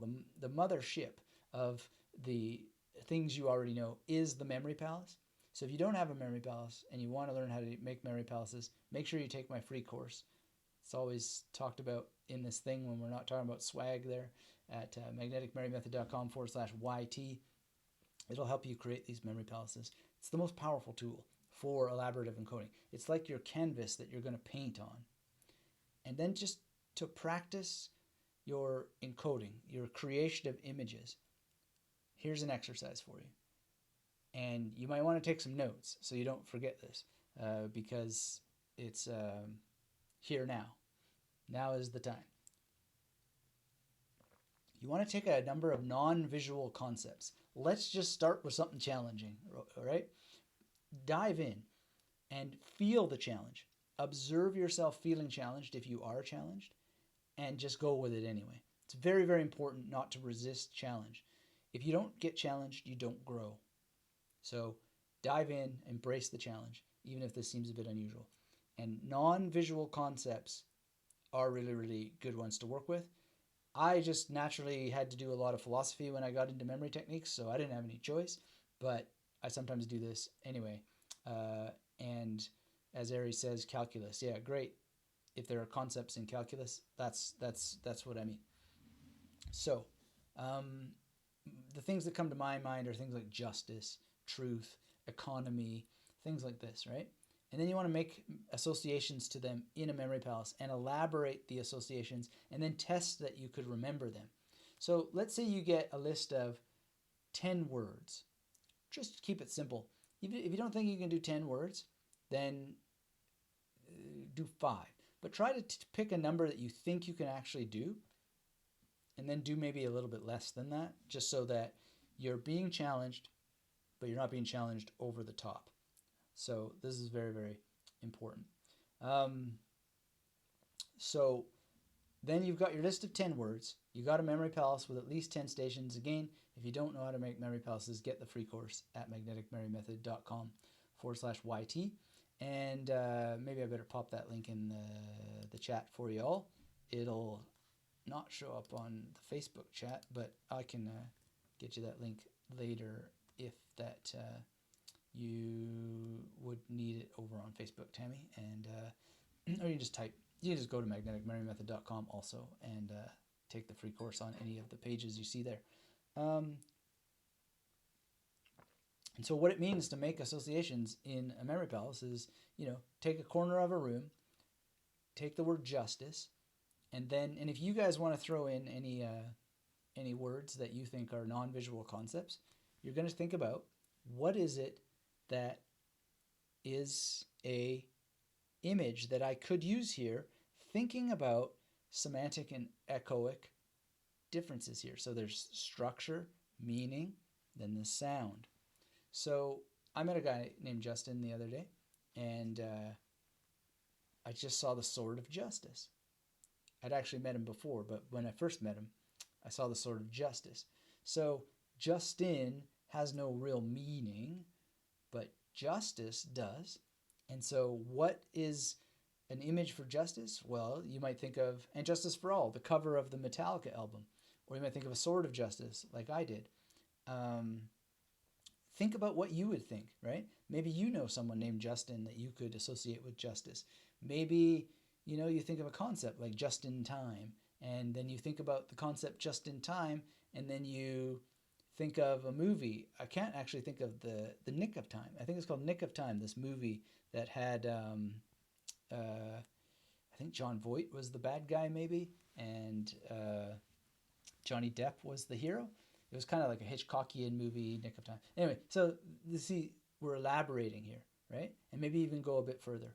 See what else you can come up with justice. So what was his name? I want to say Roper, Judge Roper, or something like that. No, that can't be right. Waplin. That's, what was I thinking of Roper? That's, Mr. Roper was on Three's Company. Anyway, there was the People's Court. So, like this image of that guy, even if I can't remember exactly what his name was, that's an association. Push it even further. Maybe you just want to make one memory palace and think of 10 different ways you could take a conceptual word like justice and create these associations. Then go to things like truth. Truth. Next. Economy. What are you going to do there? So for truth, what I immediately comes to my mind is Ruth in the Bible, right? Kind of a weird thing, right? But the word is there. There's something in the word already, right? So I'm just going to work with that. Now, do I need to have her, chopping down forests with the letter T? Maybe not. But that's what you're going to do. So then, after you've elaborated all these associations, you're going to go and you're going to test. Best way to test, get yourself a notebook that has nothing to do with the list that you memorized, that you elaborated, and you're just going to go. Don't even try to memorize this. Just elaborate, okay? Don't worry about this. Just elaborate. Now, write out from memory what those words were. Justice, truth, economy, whatever it was. And as you think about it, call back that imagery. That's the first exercise.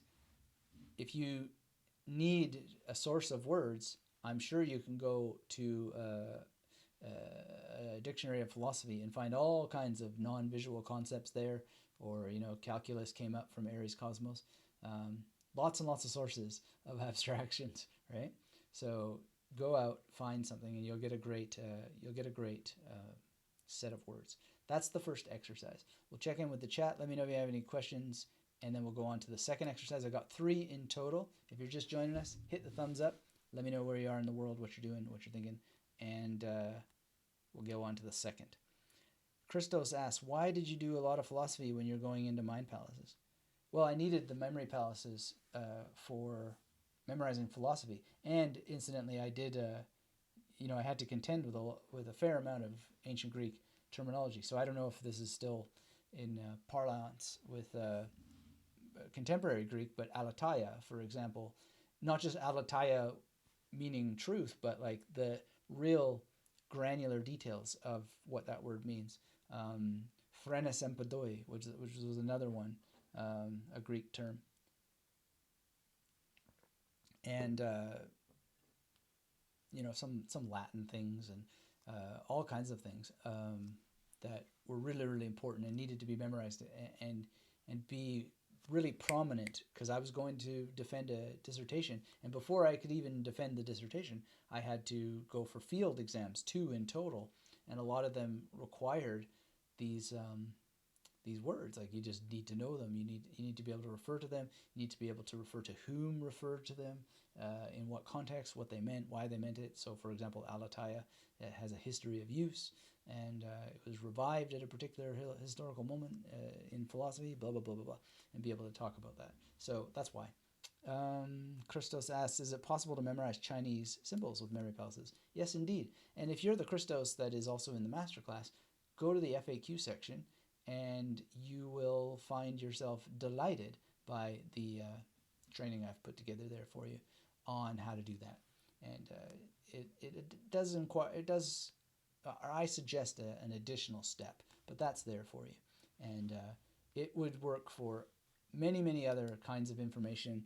And I think it's very good that it's so flexible,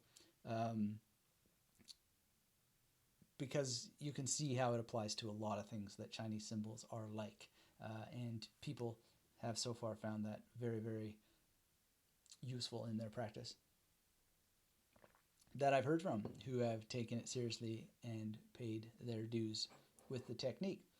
All right, so that's exercise 1. Let's go on to exercise number 2. So you could start with exercise number 2 if you want, rather than exercise number 1. And this is to work with names of people. Now, are names any more or less difficult than abstract concepts? Maybe, maybe not. Depends. So, for example, you might want to think of someone like Fergus Craik or Robert Lockhart. And why that I chose them is that these guys were memory scientists, and they're pretty difficult names, at least the first one. And some of the memory science that they did was levels of processing effect, which relates to what we're talking about today. And so just as names that you might want to come across is like memory scientists. So Fergus Craik, whoa, what are we going to do with this? We're going to need a memory palace, a palette to paint on.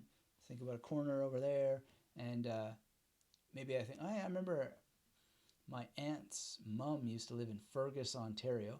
So that's a concept, right? It's not very visual, but I can just see her in my mind, so to speak. I don't really see images in my mind, but bring her to mind, think of some things about her to elaborate. And Craik, well, I think of the Kraken. Isn't the Kraken sort of a monster in H.P. Lovecraft stories or something like this? There's a software called Kraken also. So maybe now my aunt's mum is fighting a Kraken, and that can help with Fergus Craik. And then I might want to elaborate it a little bit more. Like maybe she's fighting with a fir tree, right?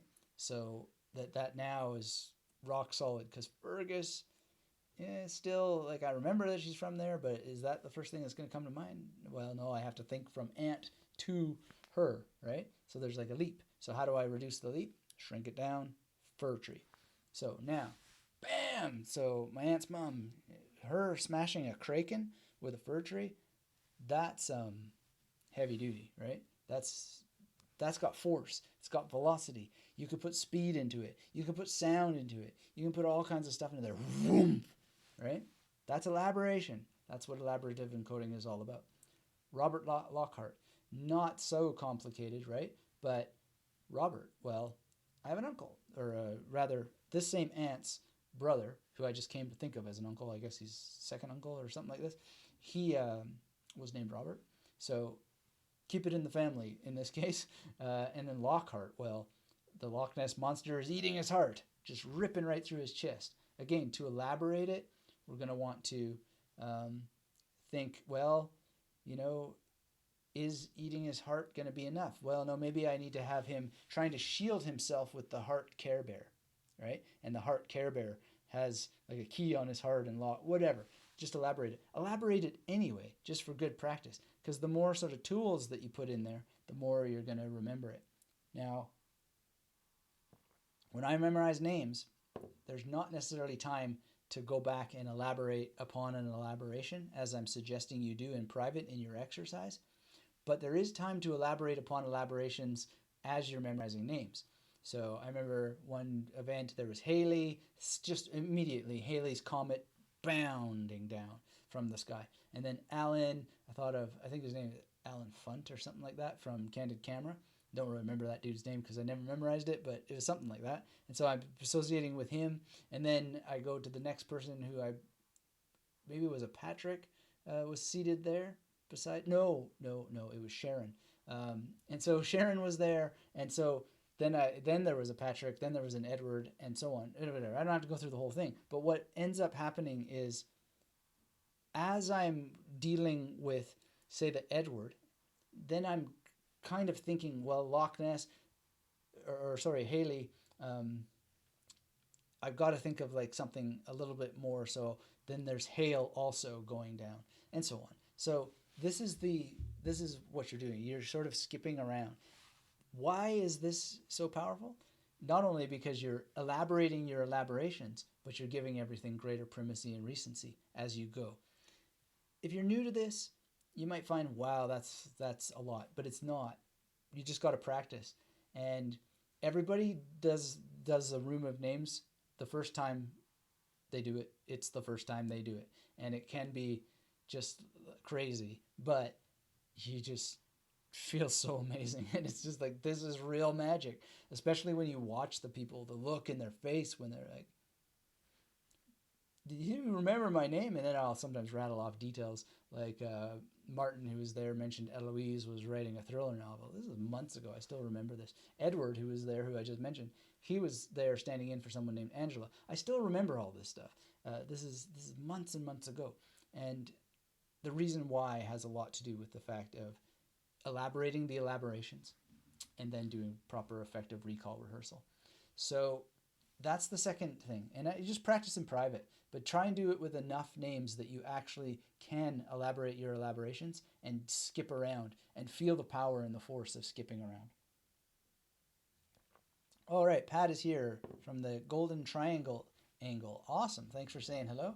And if you're joining us, hit the thumbs up. Let me know where you are in the world, what you're doing, what you're thinking. Crystal says, how do you memorize dates? Dates we're going to come up with here in a second, and we'll talk about it. Gaurav is here. Good to see you, Gaurav. You say, good morning. From today, I've started working on the major method. Should I use a PAO system or work first or work directly on the major? What exercise should I do to master it? Good question. Nirmal says, how long have you been practicing? And Gaurav says, give tips for recall and revision. So Gaurav, I just did give recall and revision. So please check out the replay, and the real training is in the masterclass, the full package in terms of what recall rehearsal is all about and the ins and outs to consider. But basically, we talked a fair amount of it on this replay. So if you once it's all tethered together and exported, then check it out, and you'll benefit from that a great deal. So Christos and Gaurav, your questions go together in terms of memorizing dates, and should you use a PAO system first or work directly on the major. Here's the thing, and let's get our third exercise tab up on the screen. Oh, sorry, it's actually our next steps thing, but we'll get to the numbers thing. But basically, my recommendation to you is build your PAO from the major, unless you're competing and you have some other teaching that you want to follow. But if you really want to have these techniques for life, I really recommend you build your PAO on the major. All the training on that is in the math and numbers course in the Magnetic Memory Method Masterclass. And so it's got all my images, updated it for 2019 because my images change and evolve over time, as should yours. And they will naturally anyway, as you learn more about the techniques and how they work and what to do with them and how to do it with them. So that's very, very important to consider. Let's see. Then Nirmal asks, how long have you been practicing? Well, I would say basically the real practice started 2003, 2004. So it's kind of interesting that I can't quite remember when it was, whether it was my first year of PhD or my second year at PhD. I have a feeling it was my first year, but it might have been my second. If it wasn't my second, then it was 2004, 2005 region. And that's quite interesting. I have to do some memory exercises to see if I can recover that exactly. But I was so depressed at the time. I didn't know up from down or left from right, and it's really interesting to me. But I know that I got through my PhD for sure, because I wouldn't have got the teaching gig if I didn't. We were talking earlier about, is meaning real and is everything an illusion? That's why I'm kind of stressing the I know thing. But my doctorate is over there, actually. But it's really odd to me that I'm not quite clear what year it was. But actually, I think it was probably 2004, 2005-ish. In any case, I got all that I needed to get done, and it was great, and I never stopped practicing ever since. But it wasn't for many years until I wrote a book. It wasn't until years after I got my PhD that I started to actually teach any of this. So it never even occurred to me to teach it to anybody other than I would share it with my university students after I memorized all their names, and I just say to them, is there anybody else here who can do that? And everybody would say, no, they've never seen anything like it in their lives. So I'd say, would you like to know? And they'd say, yeah. And so I'd teach them about memorizing names. That was a lot of fun. All right, and to this day, when I give my demonstrations, that's usually how I end the demonstration. Anybody else here can do that? And to this date, no one has ever been able to, but I imagine one day I'll be in a room where they can. And it's really amazing what can happen for people once that you have these skills. So please learn them. There should be no delay, no barriers to anybody learning them. Just dive in and start to practice. All right, so very good to see you here, Eric. Wonderful. no worries about being late. This will have a replay. I'll let the replay stand the test of time for as long as YouTube hosts these things. And thank you, YouTube, if you're listening. We really appreciate that you make this possible. And I know that there's some things going on right now with what they're calling the fifth ad apocalypse, and I just wish the best for all people. Hope we can continue to get along and use these wonderful techniques and like all the broad, wonderful things about the internet, that we can just get along and make it grow and be awesome for people. So Chanel says, I can memorize the names and dates. I've always been able to do that given the fact that I'm visually impaired and have been an auditory learner all my life. Wow, well, thanks for sharing that, Chanel. That's quite incredible. I have on a live stream on YouTube a replay. We haven't gotten around to releasing the podcast version yet because I'm waiting for some transcripts. But there was a guy named Jared Guzens, and he was on the show on the live stream, and he's never been able to see in his life, congenitally blind, and he shared with us how he uses like his arm as a kind of memory palace to help him remember the locations of buildings and stores and stuff. And not only that, but he runs from Brisbane to Canberra, and he was preparing to go do a run in Japan, completely blind. He's flown planes. He's summited Mount Everest, and he's very, very good with memory. So I got him on the show to talk to him, and we had a great conversation. So please check that out. The thing is that Jared is pronounced Gerard, or it's spelled Gerard, pronounced Jared. I should have asked him the origin of that, but some people think that maybe I forgot his name. But I didn't. It's just spelled Gerard, but spelled Jared. So if you tag me on Facebook, I'll see it later if you're interested, and I can post that link for you. All right. So Aries says, what's the longest set of info I've memorized? So that's a difficult question because I use the memory techniques so much for German, and I certainly use German more for, I use the memory techniques for German way more than anything else so far. But in terms of the longest set of a singular piece of information, it'd be the 32 phrases from the Ribhu Gita. I was thinking about this morning. I was like, how many individual words were in there? I should count how many individual words. There's a lot of repetition, but there's also a lot of variation. So in any case, but definitely German would be way, way more. And Chinese is catching up. But it's still far, far behind German, that's for sure. How many of these stories can one make and remember? So Aries, you can make an infinity of them. There's no end to the memory palaces you can create. Stories, though, I don't use stories. Christos was mentioning making fiction out of them. So, yeah, I mean, you could try. I don't think there's a limit to the amount of stories that are out there, but space for the memory palace is way more distinct. And it's up to you and your practice. Like, you need to answer those questions through your practice. All right. So, Gaurav says, the sounds of letter that you use in major method are different from one use in apple and so on.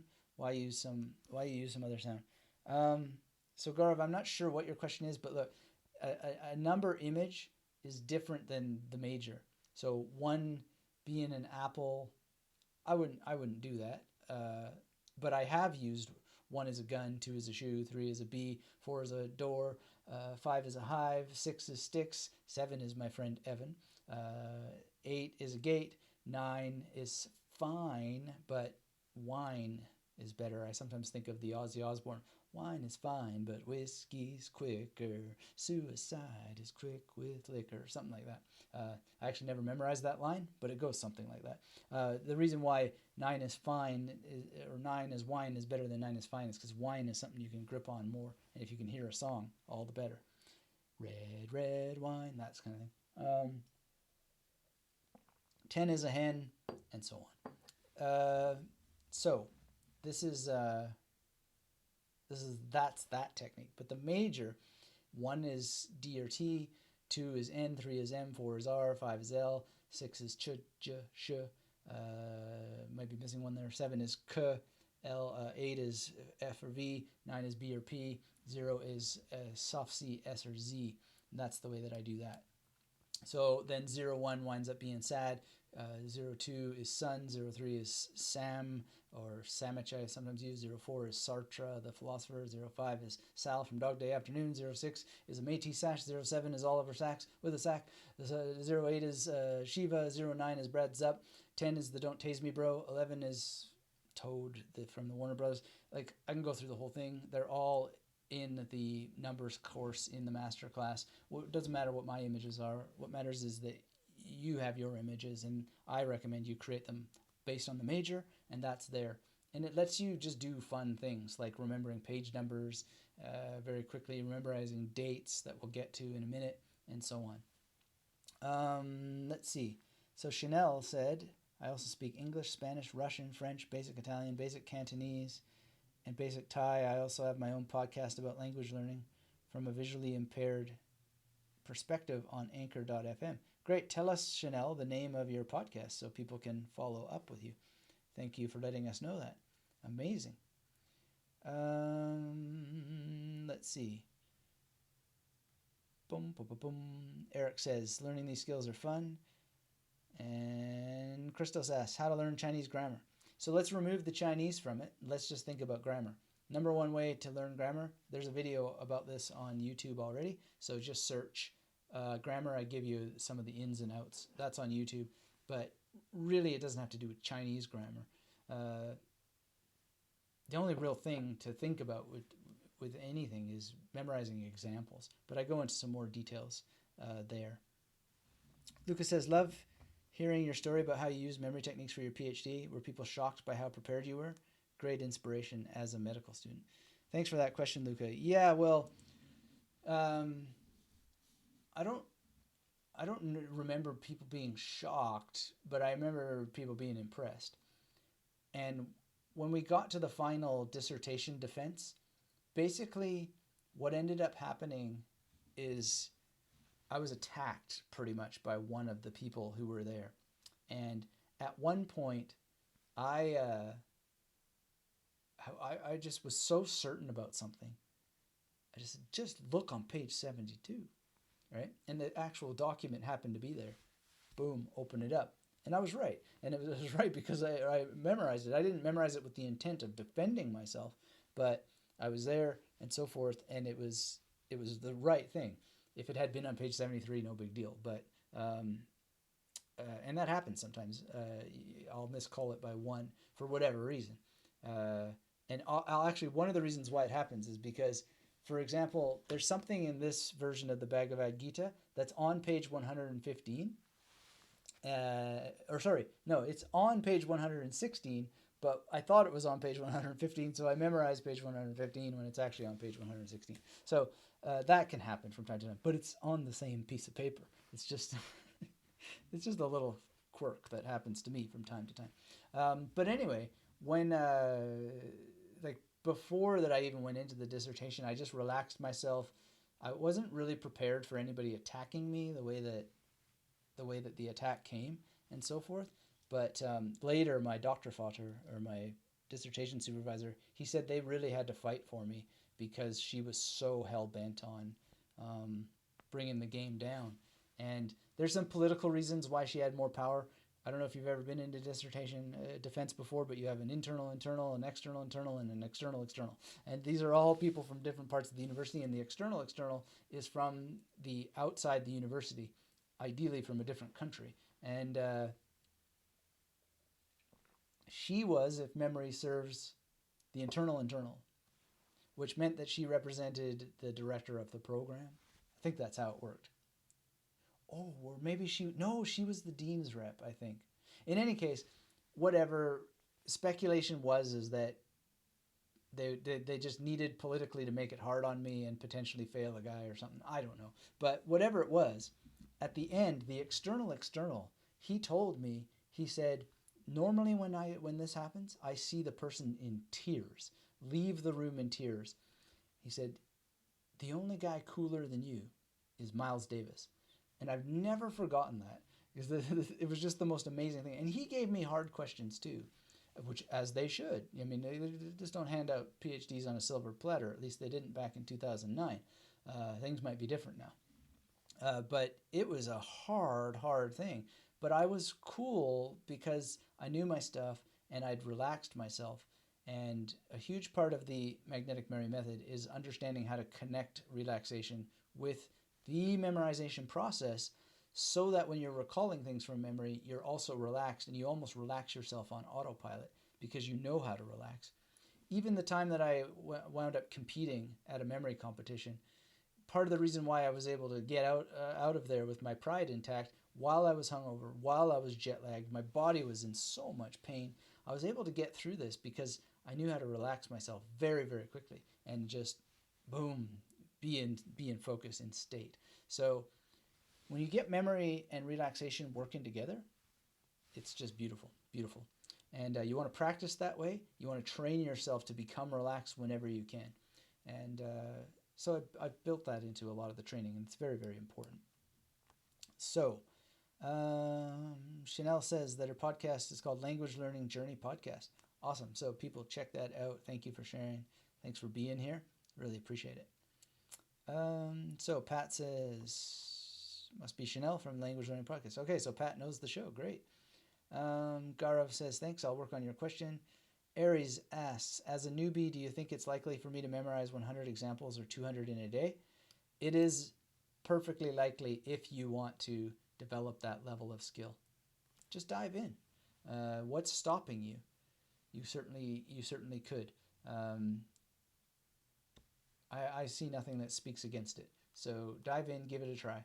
I've spoken with many memory competitors, and they do volumes of information that are more than 100 or 200 in a day. Some of them are doing that within the hour of their competition, and then they go on to memorize a bunch more. So if they can do it, why can't you? Just dive in. Let me know what the barriers are, and maybe we can shatter them. All right, so let's talk about our third exercise.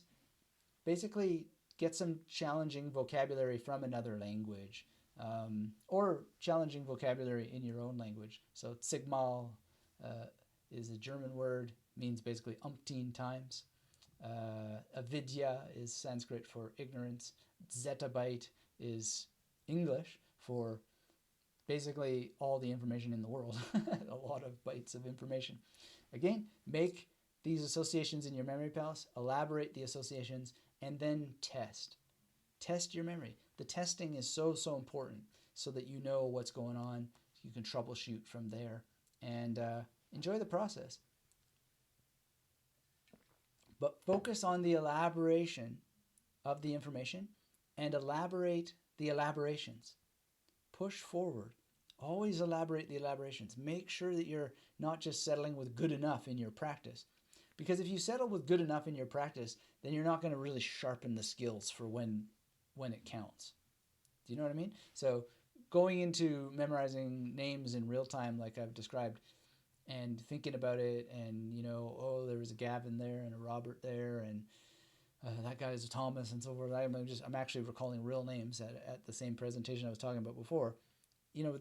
That stickiness for so long comes from the ability to elaborate the elaborations, to go deeper, and to do it fast. So, and to test. Testing is half the game for sure. So, Chanel says, using your particular method, good morning. I learned multiple languages. Using your particular method, learning multiple languages at the same time. Yeah, certainly it can be. But I would really work at getting it for one language first before you start experimenting with two. So I do it with Sanskrit and Chinese at the same time, and not a problem. But you'll find that some of your mental emphasis is going to be on one, not the other. So pick your battles, and in my experience, yeah, you can do it, but the preference definitely falls on one as opposed to the other. So I'm much more interested in the Sanskrit than I am in Chinese, but both go. So I hope that answers your question. There are trainings in the masterclass that dive into juggling two languages at the same time. But again, the focus must be on, can you do this with one language first or one area of study first, before you try to make it complicated by doing more than one thing. The hunter that chases two rabbits rarely goes home with either. So that's our third example, challenging vocabulary in another language, and the same thing. So the next steps, very good to have some next steps, right? Let me know if you have questions. Let me know if you're just joining us where you're at in the world. And it's all very wonderful to have you here. Appreciate it all. Basically, the next steps are make sure you know the big five. Now, the big five of language learning, the big five of learning, they're basically the same. They really relate to what is called in memory science the levels of processing effect, as does elaborating your elaborations. So this is all based in memory science. It's all based on the rules that govern your brain. And you want to take something like Sigma or Avidya or Zettabyte, and then you want to put it into your big five. So big five is reading, writing, speaking, listening, right? And that'll help.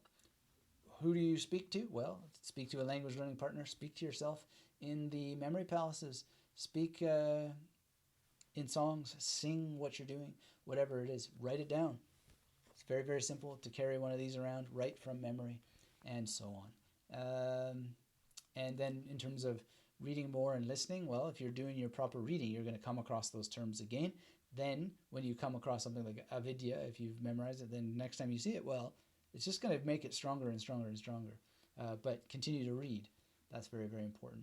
And yeah, just generally be out in the world. And then add more challenge. So here's to answer, about memorizing dates and stuff. Add numbers to names. So let me think. We had Fergus Craik, right? And we had Robert Lockhart. I think that was the name. Well, I'm not going to go back in the slides. But in any case, Fergus Craik and Robert Lockhart. And 1972 I have here, that's the date that they released some of their important memory science. So if we have the major, and we talked about it a lot today, and I started with an example earlier today of Proverbs 18:13 it was, if memory serves. Well, the same thing for memorizing 1813 we can use for 1972. So 72 for me is the German krautrock band Can, C-A-N.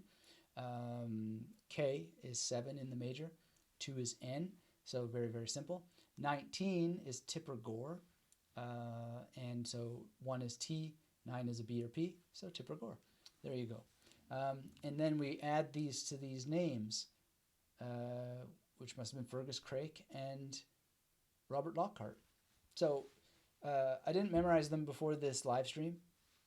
Pretty sure I got those right. Not going to go back during the slides now, but that's how it works. And so to add 1972 to that, well, the Fergus Craik is on one part of the memory palace, specifically a corner, and Robert Lockhart is on another part of the memory palace, specifically on a corner. Now there's this big wall between them, 1972. And the levels of processing effect, that can be memorized as well, perhaps on that wall. And then we would think, what's the big keyword that we need there? We don't need an image for of, I don't think. Do we need an image for effect? Probably not. So this really just comes down to levels processing. Since it's can, in this case, a band, well, then we can have them manipulating a sound level device in some way, elaborating, and then we can processing. Well, maybe there's a food processor there. They're recording a food processor because Can is now doing a collaboration with Einstürzende Neubauten, which is another German band. So levels of processing, that's in the memory palace, and away we go. All right, so thanks everybody for the session today. I had a lot of fun. I want to thank Maricela as always, especially for the additional support of the show with some swag that you can grab at magneticmemorymethod.com/swag. And Barry, of course, and Adolfo and Christian going the extra mile, getting a t-shirt. Want to let you know, as you put in any last comments or questions you may have, that People have been asking a lot about scheduling these live streams. They are scheduled privately for private sessions for people who are in the masterclass and the mastermind. So in order to access that, make sure when you join the masterclass to add the mastermind option, and then you can join us in the Memory Dojo and have these sessions scheduled. And some of the things that we go through in the Memory Dojo are very, very valuable for continuing your abilities with this practice. And if that's something for you, then I highly, highly recommend that you get yourself involved. Thank you, Maricella. It was great to have you here as well. And going to see if we just got a little bit in the mailbag as you guys have a chance, if you like, 1 or 2 minutes to pop in any questions that you might have. And I got so many questions. It's always just a matter of what to choose, what to choose. All right, how to deal with brackets when memorizing equations. Let's go with that. So yeah, I mean, when any kind of symbols, you want to just maybe fix a symbol for each one. So brackets, I've talked about this before. Bulldozer for maybe a blue bulldozer on the right and a red bulldozer, or sorry, a blue one on the left and a red one on the right, and those bulldozers can be pushing on either side. So that's a simple equation and a simple symbol for that part of an equation. Very good question. And that came up actually recently because someone was asking me to memorize those sorts of things. Let's see.